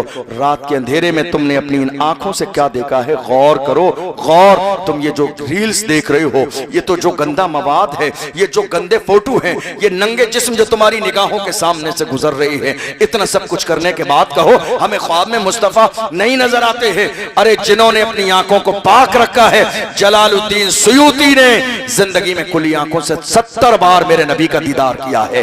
तुम अपनी आंखों को तो पाक करो। इमाम अहमद रजा जब गए थे हज के लिए, यार की चौखट पर खड़े होकर कहा था, उठा तो पर्दा, दिखा तो चेहरा कि नूरे बारी हिजाब में है। जमाना तारीख हो रहा है कि महर कब से नकाब में है। और जब थोड़ी देर दीदार न हुआ तो पुकार के कहते हैं, वो सुए लालाजार फिरते हैं, तेरे दिन ए बहार फिरते हैं, जो तेरे दर से यार फिरते हैं, दर बदर यूं ही खार फिरते हैं। आह कल ऐश तो किए हमने, आज वो बेकरार फिरते हैं। कोई क्यों पूछे तेरी बात रजा, तुझसे कुत्ते हजार फिरते हैं। जब यहां तक पहुंचे तो खुली आंखों से मुस्तफा का दीदार किया है।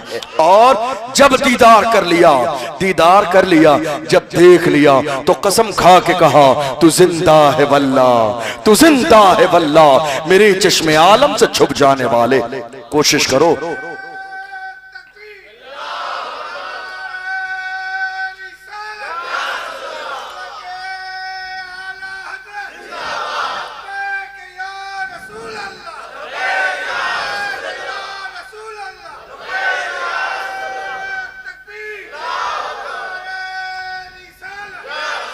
कोशिश करो कि जिंदगी गुनाहों में मत गुजारो। कोशिश करो, अगर गुनाहों में जिंदगी गुजारोगे तो रिस्क तंग कर दिया जाएगा। याद रखना, रिस्क देने वाली जात किसकी है? बस आखिरी 2 जुमले कह रहा हूं 2 मिनट के। रिस्क देने वाली जात किसकी है? अल्लाह की। तो वो रिस्क कब देता है? जब वो अपने बंदे से राजी होता है। अपने बंदे से राजी होता है। राजी कब होता है? जब बंदे उसकी नाफरमानी ना करें। ठीक है, जब वो नाफरमानी ना करें तो वो राजी होता है। और मेरे नबी ने कई चीजें बयान फरमाई। लास्ट में आके मैंने कहा ना, हुजूर ने फरमाया माँ बाप राजी हैं तो खुदा राजी है, इसलिए राजी कर लीजिए। एक जवान ने अपने माँ को कांधे पे हज करा के हुजूर से कहा था, मैंने हक अदा कर दिया। हुजूर ने फरमाया, तू कांधे पे बिठा के हज करा के कहता है हक अदा कर दिया। जिस वक्त तू पैदा हुआ था, पैदाइश के वक्त में माँ को जो दर्द होता है ना पैदाइश का, उस एक लम्हे का भी तूने हक अदा नहीं किया है। 2000 5000 महीने पे बूढ़ी माँ को देने वालों, एहसान न जताना कि तुमने हक अदा कर दिया।